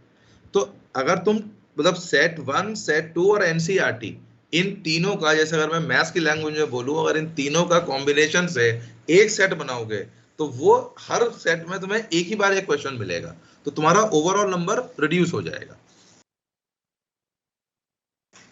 ओके, आकाश कुमार, आप पीडीएफ भेज दोगे क्या? किसकी पीडीएफ? सर वो सेमिनार की जो सर बेटा वो नहीं भेज पाएंगे, उसके लिए sorry, that is not possible. पूरे टाइम मैनेजमेंट में मैंने यही समझाने की कोशिश किया कि भाई क्लास में सिंसियर रहिए, सुनिए और अपने माइंड पे भरोसा करिए। हमारी पूरी कोशिश यही थी, और आपने शुरुआत ही बेटा गलत तरीके से किया, आप इस बात को समझिए। मतलब इसका मतलब तुम अभी भी उस पे बैठे हो कि सर अभी देख लेता हूं, बाद में कर लूंगा। तो यही मेन पॉइंट है इसका कि बात के लिए कुछ नहीं छोड़ना। जबकि हमने शुरुआत ही यही चीज से किया था कि भाई how you should study. Chirag sir, मेरे को ये पूछना है कि जब मैं एनसीईआरटी रीड करता हूँ तो मेरे को उसकी लैंग्वेज थोड़ी डिफिकल्ट लगती है, और आप मेरे को एक बार बता दो कि एनसीईआरटी रीड करने का सही तरीका कैसे होता है। जैसे बोर्ड के लिए प्रिपेयर करना है तो फिर उसके लिए एनसीईआरटी रीड करता हूँ ना, तो लैंग्वेज बहुत डिफिकल्ट लगती है, और वहीं अगर मॉड्यूल पढ़ता हूँ तो मॉड्यूल की लैंग्वेज ईजी लगती है। तो तरीका ये है कि भाई देखो, मॉड्यूल और एनसीईआरटी का अगर आप फ्लो देखोगे तो एग्जैक्टली सेम है। मतलब जिस ऑर्डर में एनसीईआरटी में थ्योरीज दी हुई हैं उसी ऑर्डर में मॉड्यूल में भी हैं। तो अगर तुम्हें मॉड्यूल की थ्योरी इजी लगती है, भाई ये हर एक का अपना अपना परसेप्शन होता है ना, तो अगर तुम्हें मॉड्यूल की थ्योरी, मॉड्यूल का लैंग्वेज इजी लगता है तो आई वुड एडवाइज कि तुम मॉड्यूल से थ्योरी पढ़ो, लेकिन बस लास्ट में एक काम ये जरूर करना कि एनसीईआरटी को ओपन करके जस्ट एक ओवरव्यू जरूर देख लेना उसका, कि कहीं ऐसा तो नहीं कि कोई पॉइंट तुम्हारे से मिस हो गया हो, या कोई ऐसा पॉइंट हो जो बाय चांस मॉड्यूल में ना हो एनसीईआरटी में हो। हालांकि ऐसा होगा नहीं, बट फिर भी एक बार उसको ओवरव्यू देख जरूर लेना। तो तुम मॉड्यूल से कर सकते हो, कोई दिक्कत नहीं। भाई एक बात समझो, एक ही स्टेटमेंट को किसी भी लैंग्वेज में कहो, लेकिन उस लैंग्वेज, उस स्टेटमेंट का जो मेन क्रक्स है वो हमारे लिए इंपॉर्टेंट है। न्यूटन सेकंड लॉ का स्टेटमेंट है F = dp/dt, ये तुम्हें पता होना चाहिए। अब इंग्लिश के हिसाब से इसको कैसे भी समझा लो, ये force is defined as the rate of change of linear momentum. Newton's law states that force is defined as rate of change of momentum. Sir Isaac Newton states that ये वो तो इंग्लिश है, जैसे मर्जी लिख लो, क्रक्स तुम्हें पता होना चाहिए, ये इंपॉर्टेंट है। मतलब मैं अगर सिंपल लैंग्वेज में कहूँ बेटा कि एनसीईआरटी ना, जब आपके टीचर्स उस टॉपिक को कंप्लीट कर दें और आप मॉड्यूल से पढ़ने के बाद पढ़ लीजिएगा, फिर सिंपल हो जाएगा। क्योंकि एनसीईआरटी ने थोड़ा सा सोफिस्टिकेटेड लैंग्वेज यूज किया है, वो एक ही लाइन में मल्टीपल इंफॉर्मेशन देता है। तो जब आपको टीचर्स ने क्लासरूम में पढ़ा दिया, कॉन्सेप्ट समझ में आ गया, मॉड्यूल को आपने पढ़ लिया सिंपल लैंग्वेज में, तो वो लाइन अपने आप समझ में आने लगी। Okay sir. So thank you all of you and I hope कि भाई जो चीजें आप लोग को बताई गई हैं उसको आप लोग आज से अभी से सिंसियरली फॉलो करेंगे। फिर भी अगर किसी को कहीं कोई प्रॉब्लम आती है, कोई दिक्कत आती है, तो आप लोग हमें कांटेक्ट कर सकते हैं। Okay, last 2 doubts, Keravi and Hrithik. Excuse me sir, मुझे ये पूछना था कि जैसे मेरे जो स्कूल की टाइमिंग है वो सर हमारे जो बैकअप और केवीपीवाई की क्लासेस हैं सर वो फ्लैश करते हैं। बट बेटा केवीपीवाई वाली जो क्लासेस हैं वो रिकॉर्ड होती हैं, इसलिए आप उनको स्कूल के बाद रिकॉर्डिंग के थ्रू देख सकते हो, लेकिन वो क्लासेस को शिफ्ट करना पॉसिबल नहीं है। रीजन बीइंग टीचर्स की अवेलेबिलिटी नहीं बन पा रही है, क्योंकि वो हर एक, ऐसा नहीं है ना कि सभी बच्चे एक ही स्कूल के होंगे, वो कई सारे अलग अलग स्कूल के बच्चे हैं, तो सभी के हिसाब से मैच कर पाना वो पॉसिबल नहीं है। तो सर नहीं, मुझे ये लाइक कब ऑनलाइन? हाँ, वो ऑनलाइन ही चलेंगे बच्चे, उसमें हाइब्रिड नहीं है। Okay sir. ऋतिक।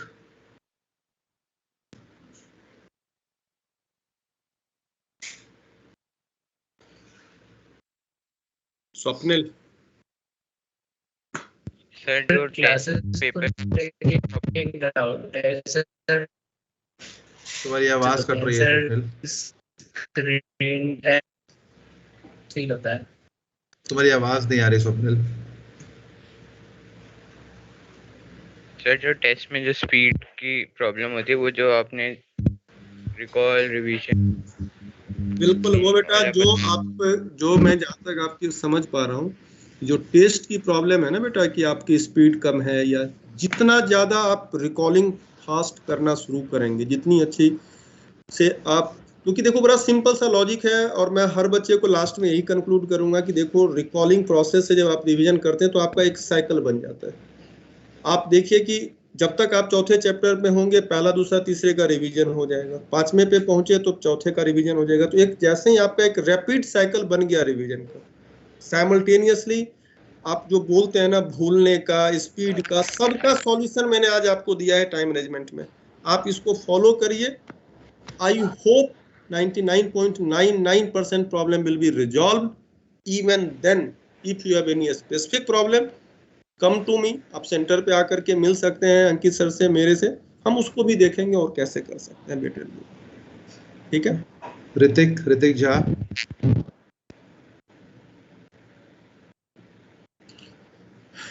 पता नहीं, शायद उसको आवाज नहीं आ रही है। ठीक है सर, इसको okay sir, thank you. Okay, thank you students, thank you.